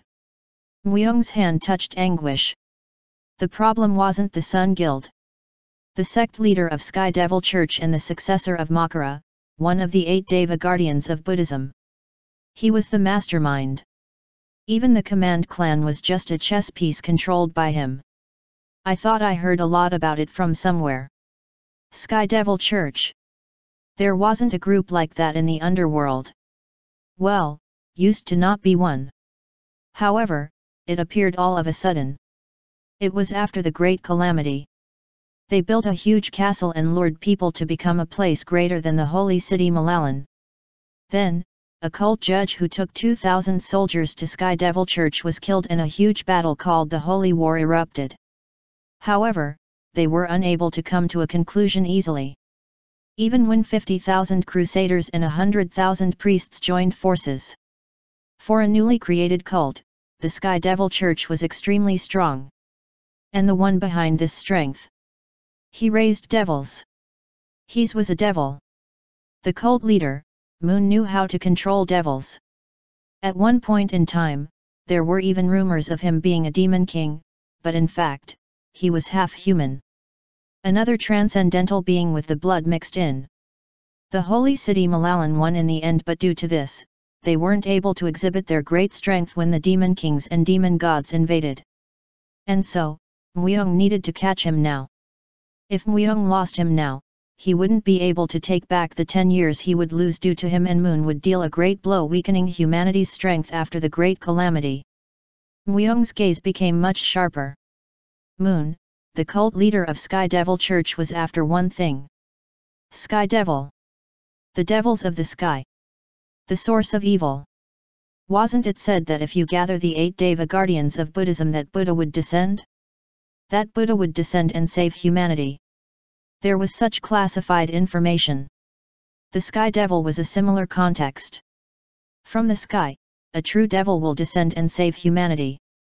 However, the method of saving was different, as the Sky Devil saved humanity by slaughtering.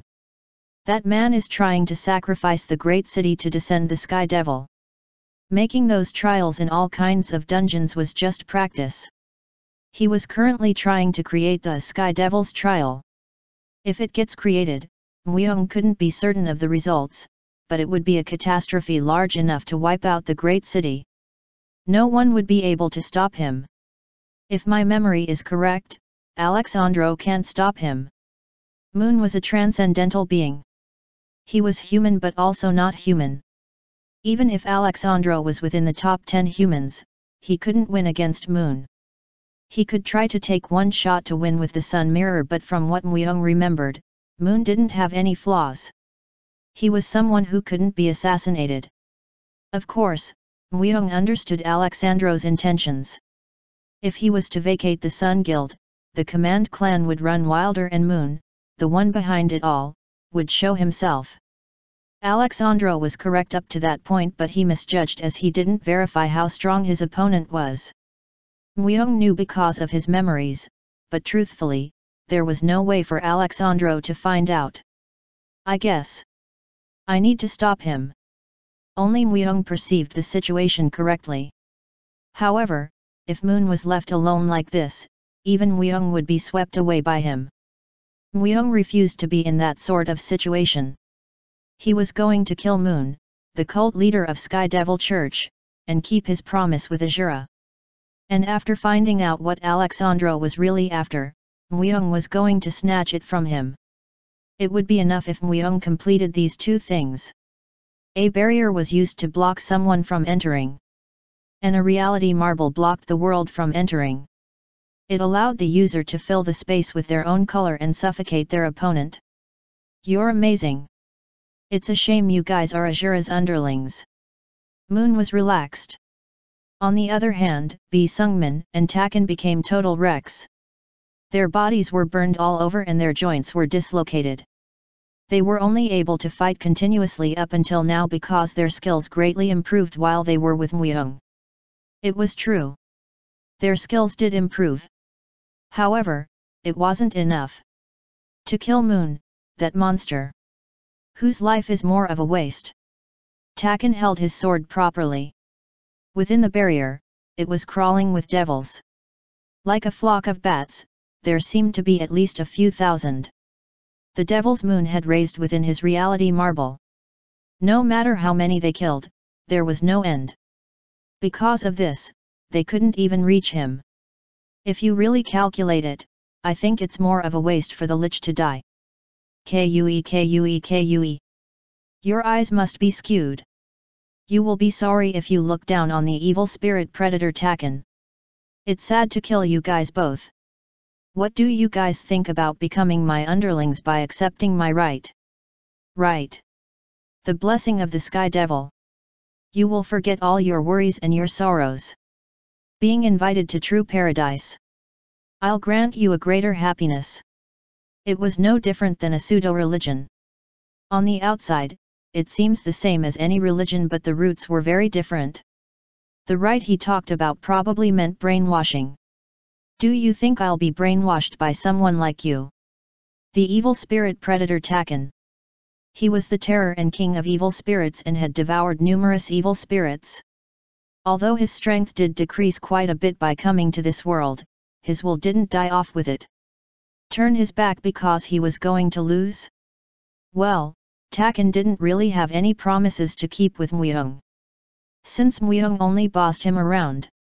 However, Muyong was the successor of Azura. Azura. The king of all monsters. A true sovereign that couldn't be compared to a king of evil spirits. Since Muyong was Azura's successor, there was a need to remain a bit loyal. Lich, do you think the same as the spirit? Bi Sungmin didn't answer. He tried to find out this barrier's structure and a way to get out. Bi Sungmin acted as the disordered terror and wore his soul. The disordered terror was an ancient spirit. It was a monster that even reached the state of a half-god by absorbing a world tree. Of course, the universe that is engraved on its soul transcended normal perception. Sungmin didn't use it much because it placed pressure on his brain. But, it was different now. 2 is impossible. He had found out about the structure and was able to read the weak point to the barrier. There was a weak point. However, both couldn't escape. Bi Sungmin looked at Tan. Just by exchanging gazes, Taken understood Bi Sungmin's intentions. That's unfortunate. Moon worked the devils as he smacked his lips. Taken spoke to Sungmin quietly. Tell him.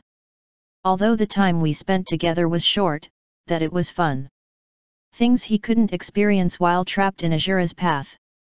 They were adventure and excitement. By following Muyong's path, he even felt shudders and at times he was even envious. Envious of Muyong who was getting stronger each day. It was nice to be able to experience this world, if only for a short while. As expected, it was more fun to be with the living than the dead. I'll make you realize why I am called the king of evil spirits. He was incomparable to the past when he completely lost against the Sword Bone Trio. He was that much stronger. He absorbed each of their skills and made them his own. It seemed like he could have a good fight now if he was to fight against Sword One again. Muyong. It's a bit of a shame I wasn't able to fight with him. It wasn't like he didn't have regrets. However, they were all stories of the past. I understand. Bi Sungmin nodded his head. Then, Taken went first and opened the way. Come at me. You scumbags. Thud. Their signals were disconnected. Bi Sungmin and Taken. They were attacked. Muyong's expression instantly hardened. Someone who could win against those two. It was extremely rare even if they were in the command clan. At best, Hyung Bish.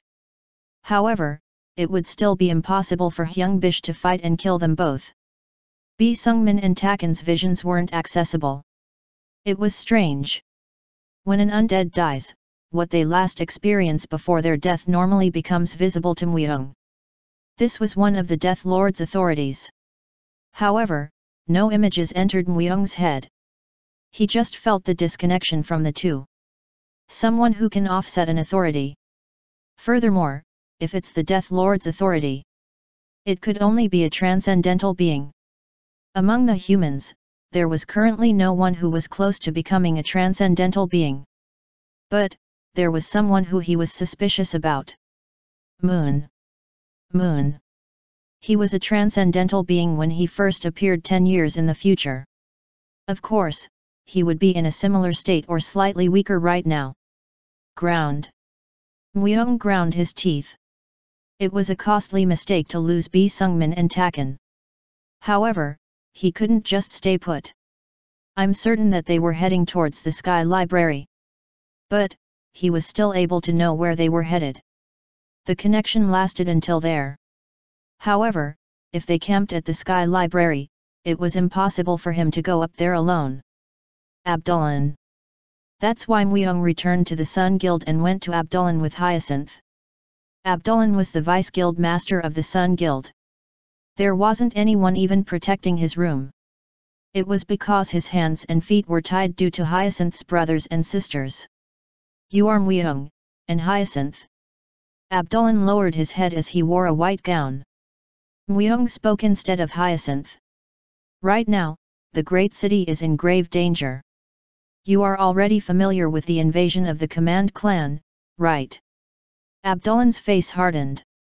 He was curious as to why Myung spoke casually to him and how he even knew about the Command Clan. If Myung came to him with knowledge, there was no point in lying. If I do know. I have found the Command Clan's base. Is that true? It's the Sky Library. However, we can't just solve the problem on our own. We need to use all the military strength of the Sun Guild. I have no powers to do so. You have the authority though. Do you think the world revolves around a cause with just authority?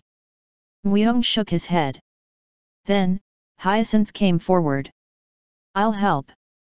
The strength of 6 seals should be enough. Abdullan let out a small sigh as he looked at Hyacinth. Hyacinth, you need the majority. You need at least 8 seals to place strength on my authority and the cause. We are short on 2. I understand. I'll gather it quickly. Hyacinth? How can you? I have realized something. That you can never pretend to be weak. Watch me. Hyacinth turned her body right away. As if it wasn't hard to collect 2 more seals. After watching Hyacinth's change, Myung inwardly admired her.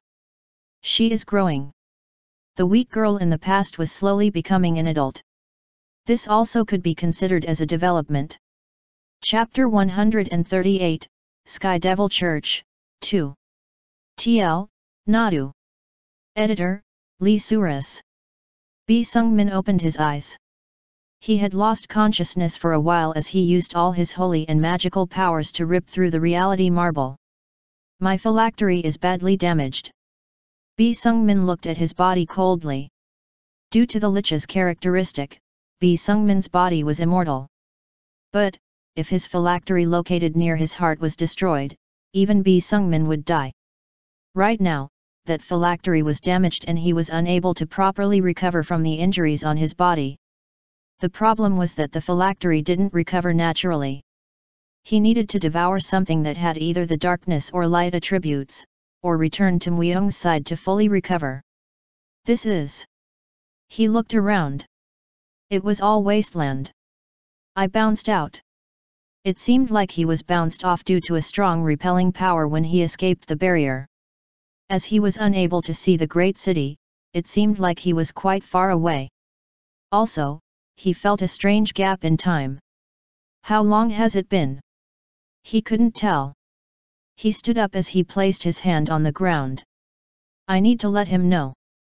The sect leader of Sky Devil Church and the successor of Makara, one of the 8 Deva guardians of Buddhism. He was strong. He had strength that surpassed everything. What's more, he raised devils within his reality marble. If Myung was to face him like this, his winning rate would be 0%. However, Bi Sungmin saw it. He saw that Moon wasn't perfect. He needed to tell this truth to Myung. Just by letting him know, his winning rate would increase, even if by a single digit. I thought I saw something flying in, but it was a lich. Is it really a lich? He looks like a human. Am I ever wrong? Either way, let's get prepared. I think he lost a lot of strength. A lich's phylactery is worth a lot. He heard the voices of people nearby. They were 6 in number. It was a team with a balance of offense and defense. Shiik. An arrow flew in, piercing into Bi Sungmin's shoulder. Explosion. Blaze. As the arrow exploded, the cut dug in. The thin membrane of skin that covered his body was gone, exposing the bone underneath, the force of the blast causing Bi Sungmin to stumble. Look. He really is weak. But he's still a lich. We need to hunt carefully. Ah, you're frustrating. What if others come because we're taking too long? It won't be just us who saw it flying this way. Is the rule that the person who kills it gets half still a thing? A young man approached them as he whistled excitedly. He was trying to get Bi Sungmin's phylactery after killing him. With my current magical powers, using low-level magic once would be my limit. What should he use to overcome this situation? Creating a flame mine to explode around his surroundings, 3% chance of running away safely. Creating fog and making them wander around, 5%. Using the inherent skill of the Azura King's left arm, which he received from Weung, 9%. From what Bi Sungmin judged, there was no way to even reach a 10% success rate. Haha! What luck is this? The young man came close before he knew it, and was about to swing his sword through Bi Sungmin's throat. Right then. Stop! A man who wore a shield on his back appeared. Then, the young man made a face. Who are you now? Get lost. We already called dibs on him. The man didn't care if he cursed or not, he just looked at Bi Sungmin. At the same time, the man's eyes opened greatly. Sungmin mister. Bi Sungmin looked at the man. He seemed familiar but he had no recollection of him. It was because when he turned into an undead, not every memory was inherited. Some memories of recent years were completely gone.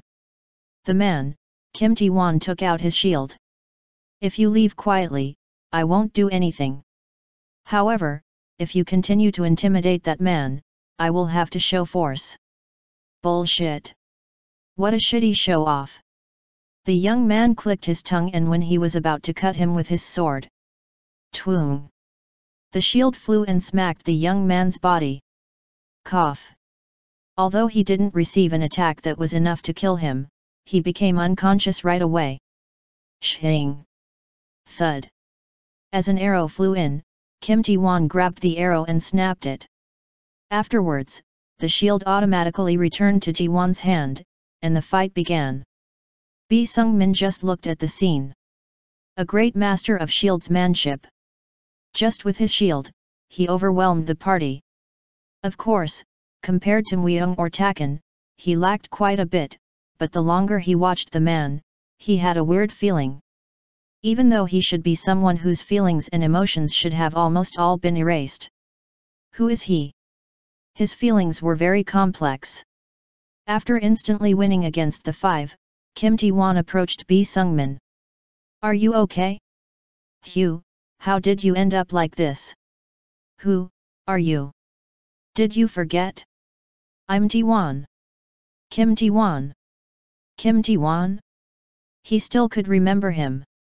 As Sungmin didn't reply, Tae-won continued to talk. It has been already 1 year since you left to find your daughter. And, here are meeting after that year. Did you make any progress? You met me 1 year ago? I left to find my daughter. Bi Sungmin's voice slowly shook. Sungmin wasn't a normal undead. He was an undead born of hope and authority. He forgot something important and tried his best to remember it. But, he found a clue in an unexpected place. On the other hand, Tae-won realized that something was wrong with Sungmin. Mister, could you have lost your memory? No, wait. Your body is also T1's eyes widened as he was looking at Sungmin's injuries. His blood wasn't red. His blood was black. Not just that, but it felt like there was quite a stink to it. T1 was unable to hear Sungmin's heart beating. As he quickly placed his hand on Sungmin's skin, he found it as cold as ice. He isn't human. That's when he realized that Sungmin wasn't human. An undead. Something like a zombie. He remembered overhearing the conversation, the ones who he beat against say the word lich. For him to be a lich. How? Shit. Who is it? Who made you into an undead? Give me the specifics. About who I am and what I'm looking for. However, T1 realized that he was a bit different than a normal undead. Normal undead didn't try to have a conversation with humans, opting to attack them instead. Additionally, they weren't curious about their past. T1 thought that there might be a chance Sungmin could turn back into a human. First, let's leave this place. People will be coming here soon. T1 clenched his teeth. He tried to keep his head cool the best he could. Sungmin was Sungmin. A kind and sincere man who was anxiously searching for his daughter, Suzy. However, if he was found by others, they would definitely kill him. Of course, they couldn't go to the great city either. There would be no way the guards would not know of a lich entering. And he couldn't just leave this situation as it was. Shit. Moreover, his head was a mess because of the situation with the Command clan. He felt like this was a situation they would use the phrase out of the frying pan and into the fire. Fortunately, the potion worked. Because the concept of recovery was vague, and the potion had a bit of holy component that it would cause harm to undead, T1 was skeptical. But, for some reason, Sungmin accepted the components.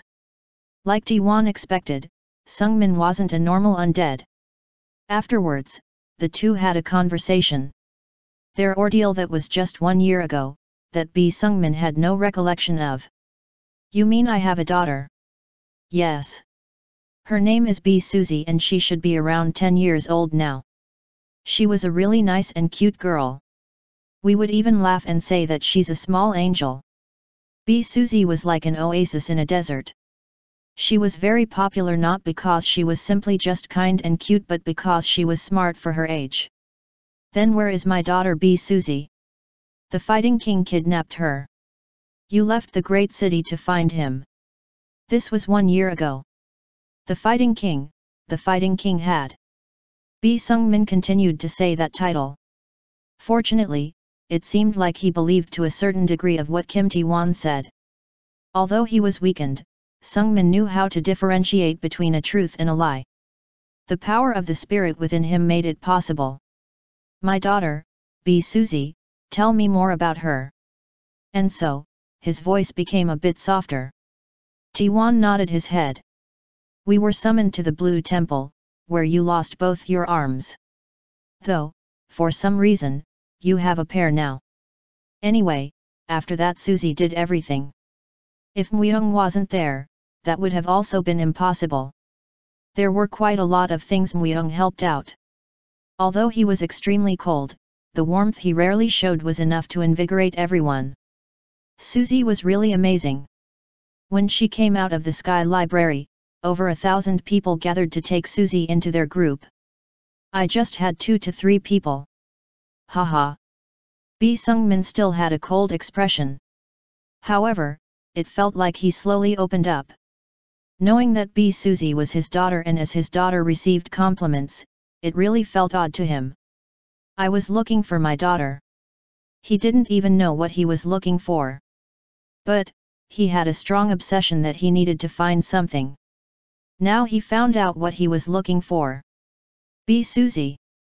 My daughter who was kidnapped by the Fighting King. Myung didn't tell him. He never asked him either. However, as he now figured out what exactly he was looking for, now he needed to ask who the Fighting King was and where he was it. I'm going to rip his limbs apart and rip his skin off. I'm going to place a curse that will make him live eternally and make him suffer. Bi Sungmin didn't know that this feeling he had was revenge.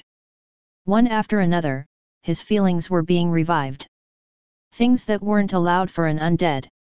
This also could be considered as evolving. I can't leave aside the story regarding the Star of David either.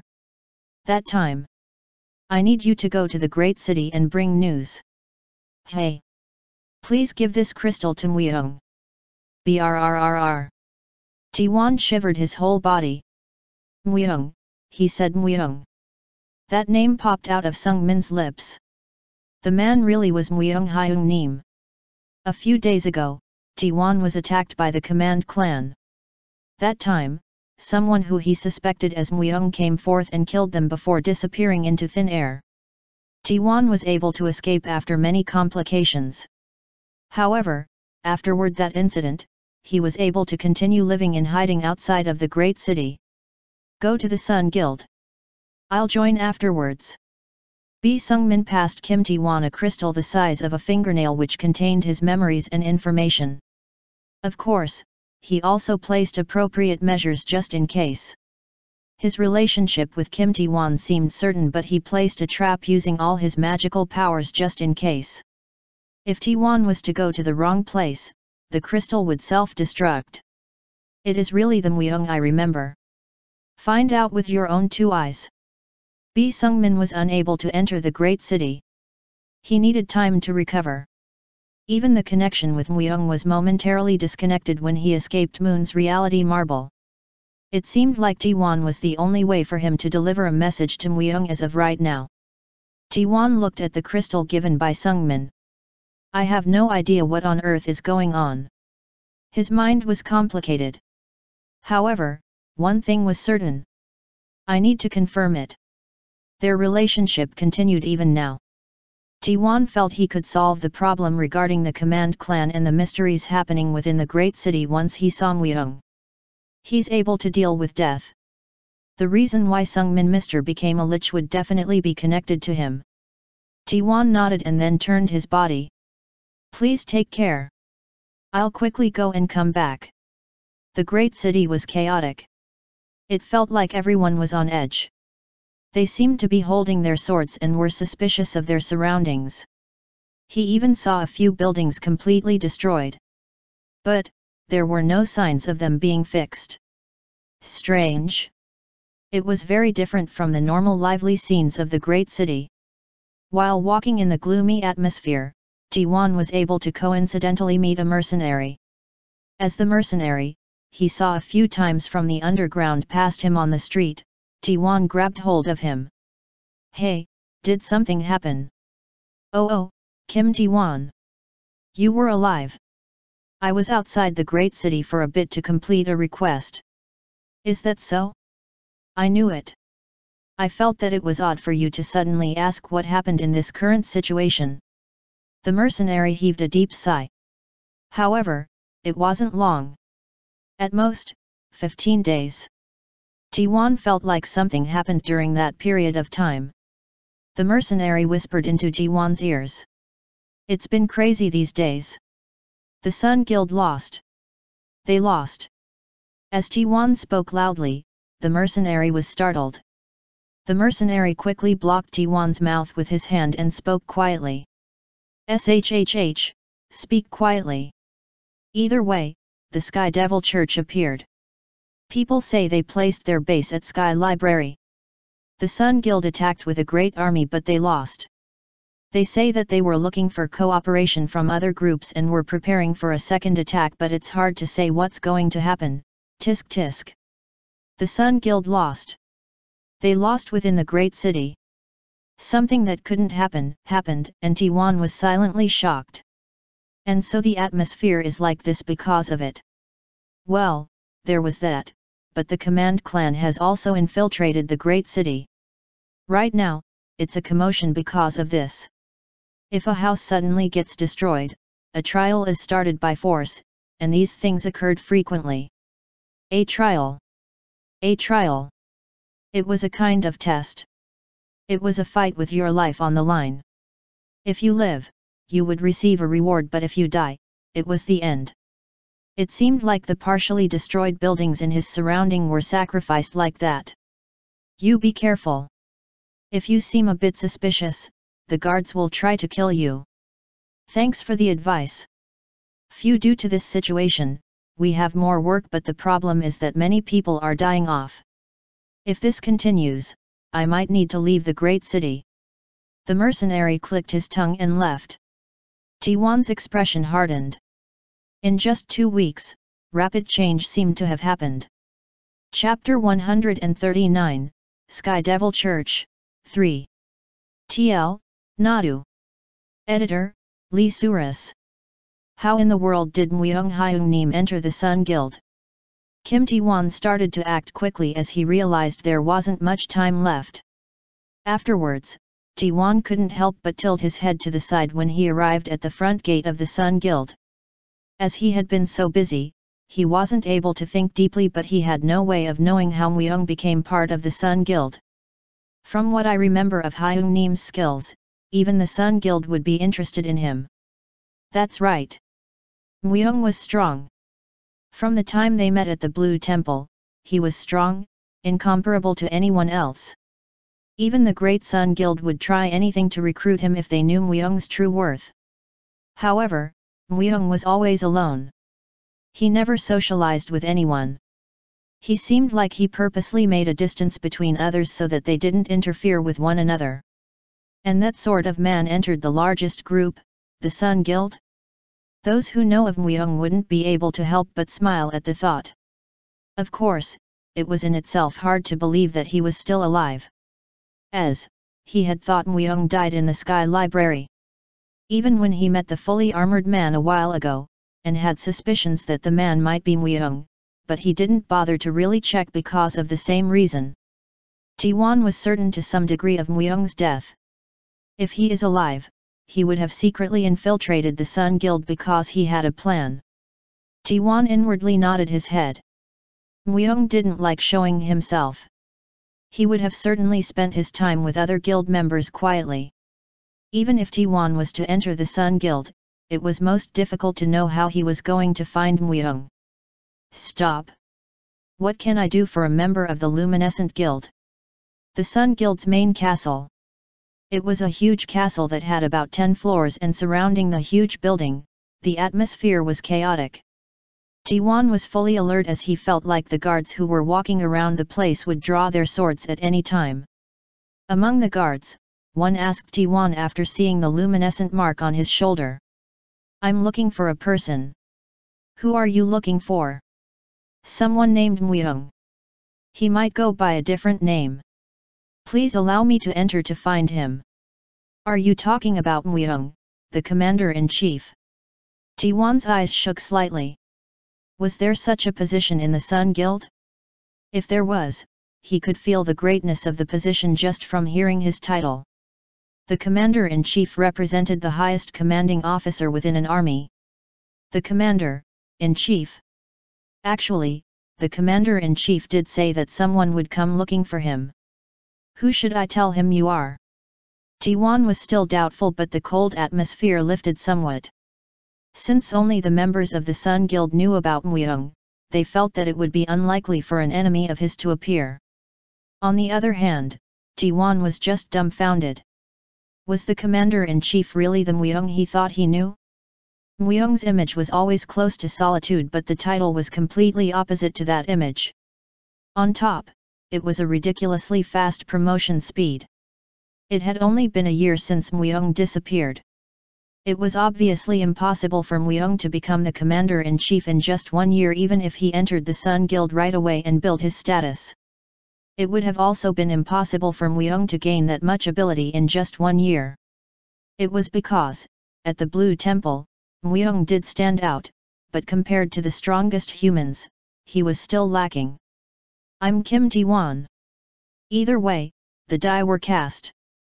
After bringing up the name Myung, if their reaction wasn't great, he even thought of secretly infiltrating the castle or even fighting them.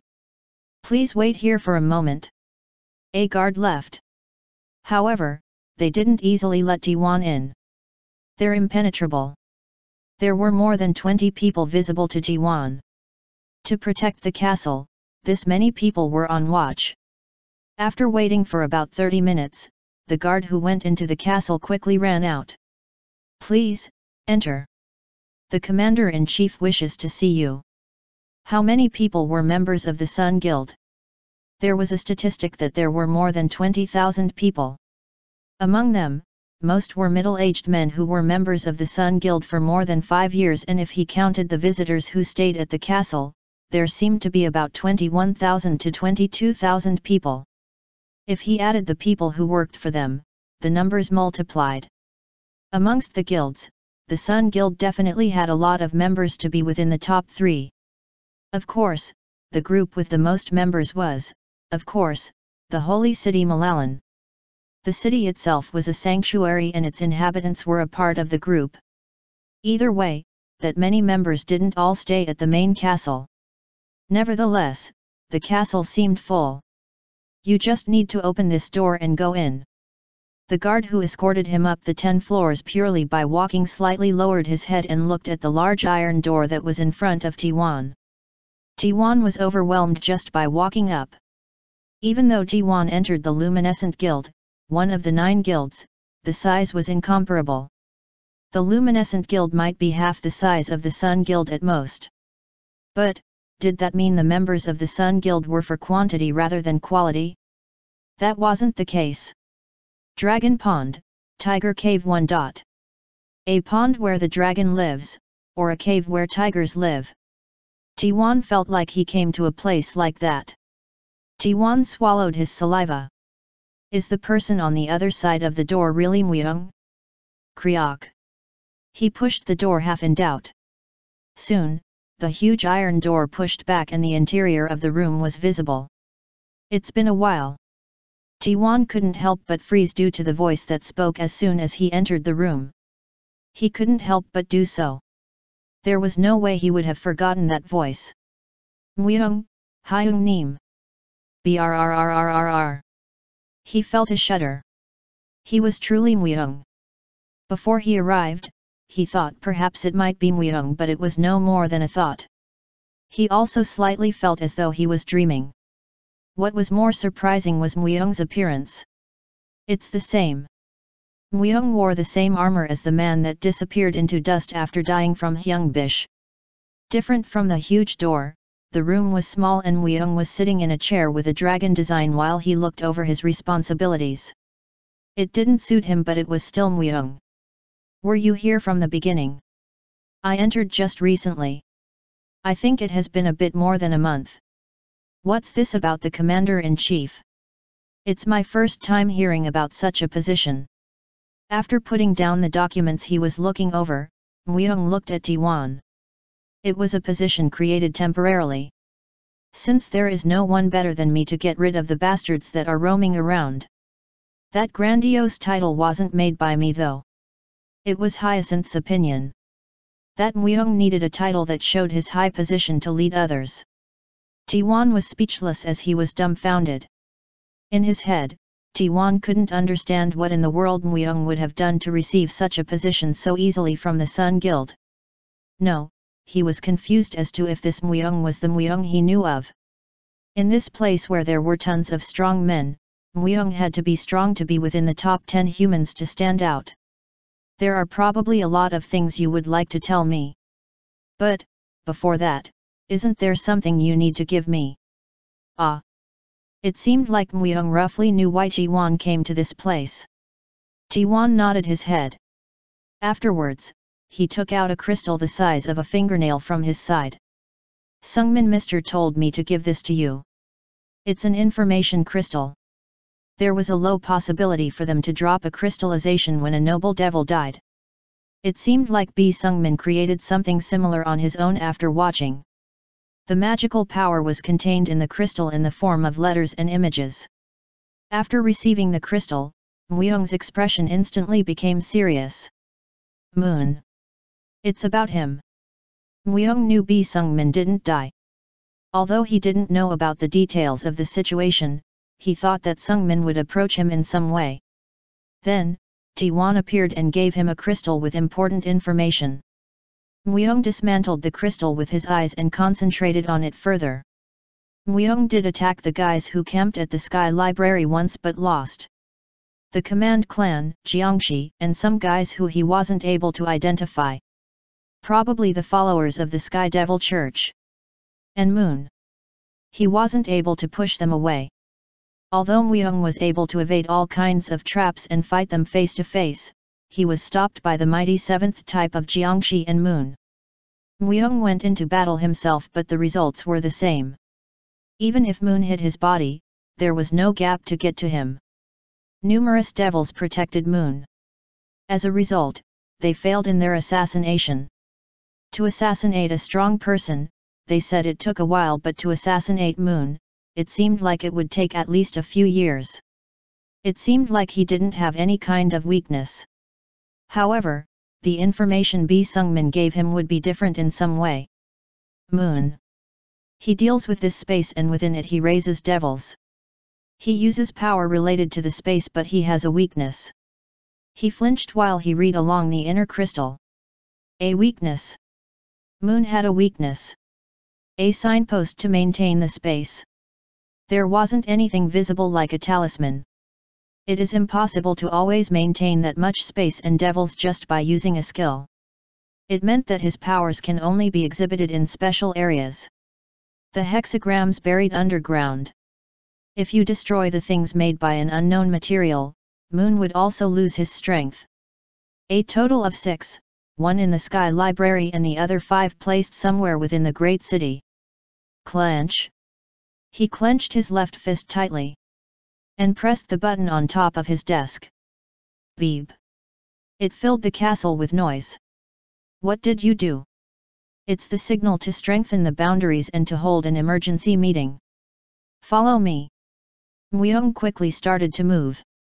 Moon's weakness who no one could find out. That was found by Bi Sungmin. He had no more time to waste. Remove the hexagrams hidden within the great city. It was the special command Muyong gave during the meeting. Instantly few dozens of detached forces were created and they started to investigate the great city. And for the friendship with the Luminescent Guild, Kim Ti-wan was treated as an envoy. If things worked out well, Muyong thought Ti-wan's position would be strengthened and a connection with the Luminescent Guild would be possible. Muyong also didn't just fool around. Late in the evening, Muyong became a shadow. Although he failed in assassinating Moon, others couldn't escape Muyong's touch. As expected, he was here. Muyong found his whereabouts by using the intelligence branch through Hyacinth. Hyung Bish finally caught his tail. Because he could suddenly appear and vanish into thin air, if Muyong moved with a group, Hyung Bish would notice and run away. His abilities were so great that even within the Command Clan, his rank would be around the top. And so, Muyong came to this place on his own. However, if it was Hyung Bish, he was worth Muyong acting alone. With his subordinates, Hyung Bish was on the other side of the building chanting a spell with his eyes closed. He was creating a trial. Swoosh. Muyong, who thought it was the best time to act, started to move. He became one with the darkness and no one was able to hear his footsteps. His sword strike was accurate. Sweesh. The moonlight reflected off anguish and spread everywhere. At the same time, Hyung Bish's right arm was cut off and a line continued to the middle of his chest. It's low. It was a perfect success. But, from the beginning, Muyong didn't think he could assassinate Hyung Bish with 100% certainty. Hyung Bish wasn't a man who would die just because you cut off a part of his body. But, this was enough. An assassin. Hyung Bish winced. Although blood was flooding out, he didn't show any signs of surprise. Hyung Bish. Do you know me? That means you would also know that you would die. A master of the Command Clan. His upper body split open. At the same time, from the inner parts of his body, numerous tentacles poured out and surrounded him. These tentacles didn't differentiate between friend or foe. Instead, it ate up his surrounding subordinates and recovered his injuries. Also, a few types of red jiangshi also appeared. It was apparent that Muyong was getting into a difficult fight. However, Muyong calmly took out his talisman. Sword 2, Sword 3, and King Mutant. From the talisman, 3 undead popped out. It wasn't a one against many type of situation. Undead? That's unusual. Hyung Bish's eyes were filled with curiosity. He was a corpse sorcerer who was able to handle corpses. He was also a great master. Hyung Bish quickly realized that Muyong's undead weren't ordinary just by looking at them. You will soon be added to this line. Muyong made a short affirmation. If Muyong made Hyung Bish into an undead, he could sway the command clan. And so, he had to win this fight. One Dragon Pond, Tiger Cave, a 4-character idiom that means a very rough and dangerous place. The 4 characters specifically mean a deep pond where the dragon lives and a cave where the tiger lives. Chapter 140, Sky Devil Church, End. TL, Nadu. Editor, Lee Suris. Rib. Crunch. The tentacles absorbed everything. Like the suckers of an octopus, they latched onto everything and absorbed them as is. Shit. What is this? As the building was destroyed, the people inside it came out. Even though it was the evening, this place was in the inner parts of the great city. If there was a commotion, there were, of course, people who would gather. Maybe because of this, Hyung Bish didn't seem like he was going to drag it out too long. Sword 2 sliced a tentacle, took a step forward, and asked Muyong. Please, give me your order.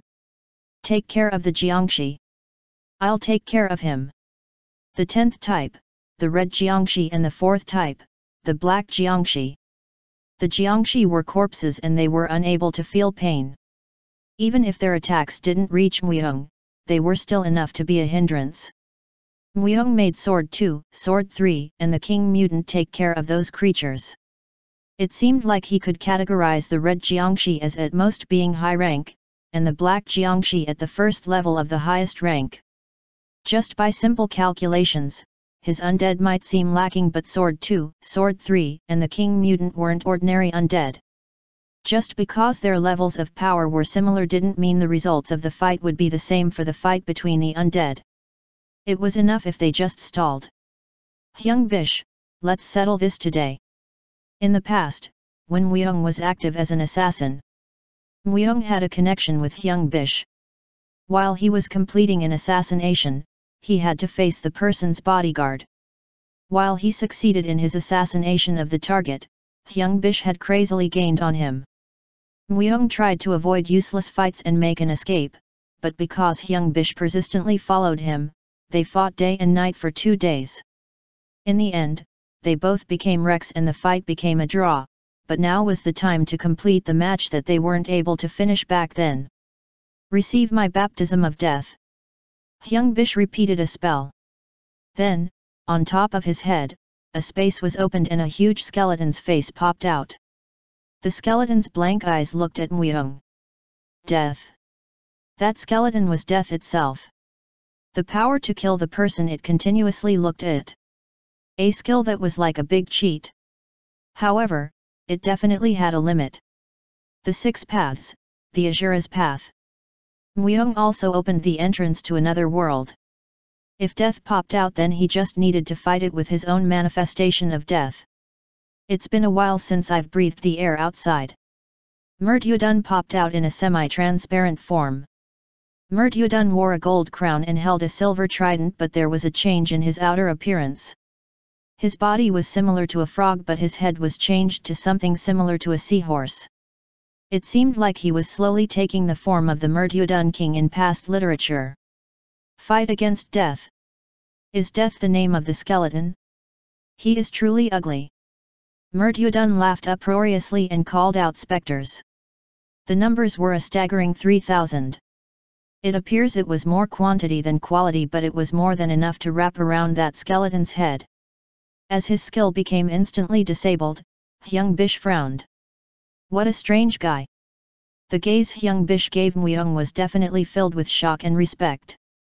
He was surprised that there was someone else besides him who could control corpses as well as death, and the fact that all of this wasn't ordinary seemed to have produced these sorts of emotions. However, was that really all? Swoosh! Myung held anguish. At the same time, a horn sprouted on his head. Now spiritism? I guess I need to dissect you after I kill you. Astonishment. And the continuation of surprise. In a pure way, Hyung Bish respected Myung. Although Myung did try to assassinate him, the skills Myung showed were beyond plain and close to extraordinary. Hyung Bish also found out that the identity of that horn was evidence of a god's gift. A god who's extremely rough and strong. However, that was all. Just because he received a gift from a god, it didn't make him invincible. However, it's only a drop in the bucket compared to the god I serve. The tentacles gathered near Hyung Bish more quickly. Within time, his whole body was wrapped with tentacles and within it, a black eye popped out. Poosh! Myung's sword reached him. But, it touched a thin layer. The grains are continuously changing. After the tentacles wrapped around the whole body, as if numerous bodies were put together, there were tons of grains and they continuously changed. In Myung's position, you couldn't help but say that he was a picky opponent to fight against. The god I serve is the master of the sky. The true sky devil. Kyungvyu. The skeleton cried out loud. Including Murtyudun, the specters were greatly swayed by it. If Myung was to drag on like this, death would once again look at Myung. Hyung Bish spoke. It's incomparable to the blessings of a minor god. You talk too much. A minor god? If Azura heard this, he would personally take his head. Hyung Bish moved. Crank. Anguish stopped Hyung Bish's movement. Then, Hyung Bish stretched his body and attacked Myung. Even grains have a constant form. Myung concentrated his mind. Like water flowing in a river, he calmed his mind and paid attention to the form Hyung Bish's grains created. Look! This is the power given to me by the Master of the Sky. Incomparable to a gift given by a minor god. Tuong! Tuong! Tuong! The attacks stopped at regular intervals. When the grains changed, the sound was different. A difference that no one else but Myung could tell. Now, he changed his attitude. Myung moved. Then, Hyung Bish wasn't able to follow Myung's speed easily. Poosh! The middle of the heart was accurately pierced. It won't do any. There is nothing absolute in the world. He might think that if he was to get injured, he just would need to recover once again. As that's what happened up until now, he spoke as if it was nothing. However, what Myung had pierced was the start of the grains. All things in the world had grains, and when that part was focused, no matter how strong and firm it was, it would crumble. Slosh! Myung's sword drew a line. I can't recover. Hyung Bish's eye was instantly filled with fear.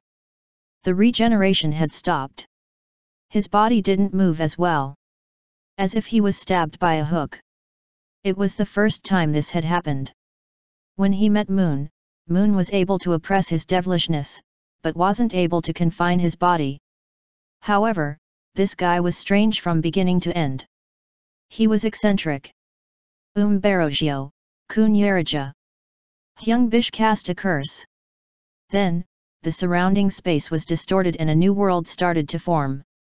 It was trial creation.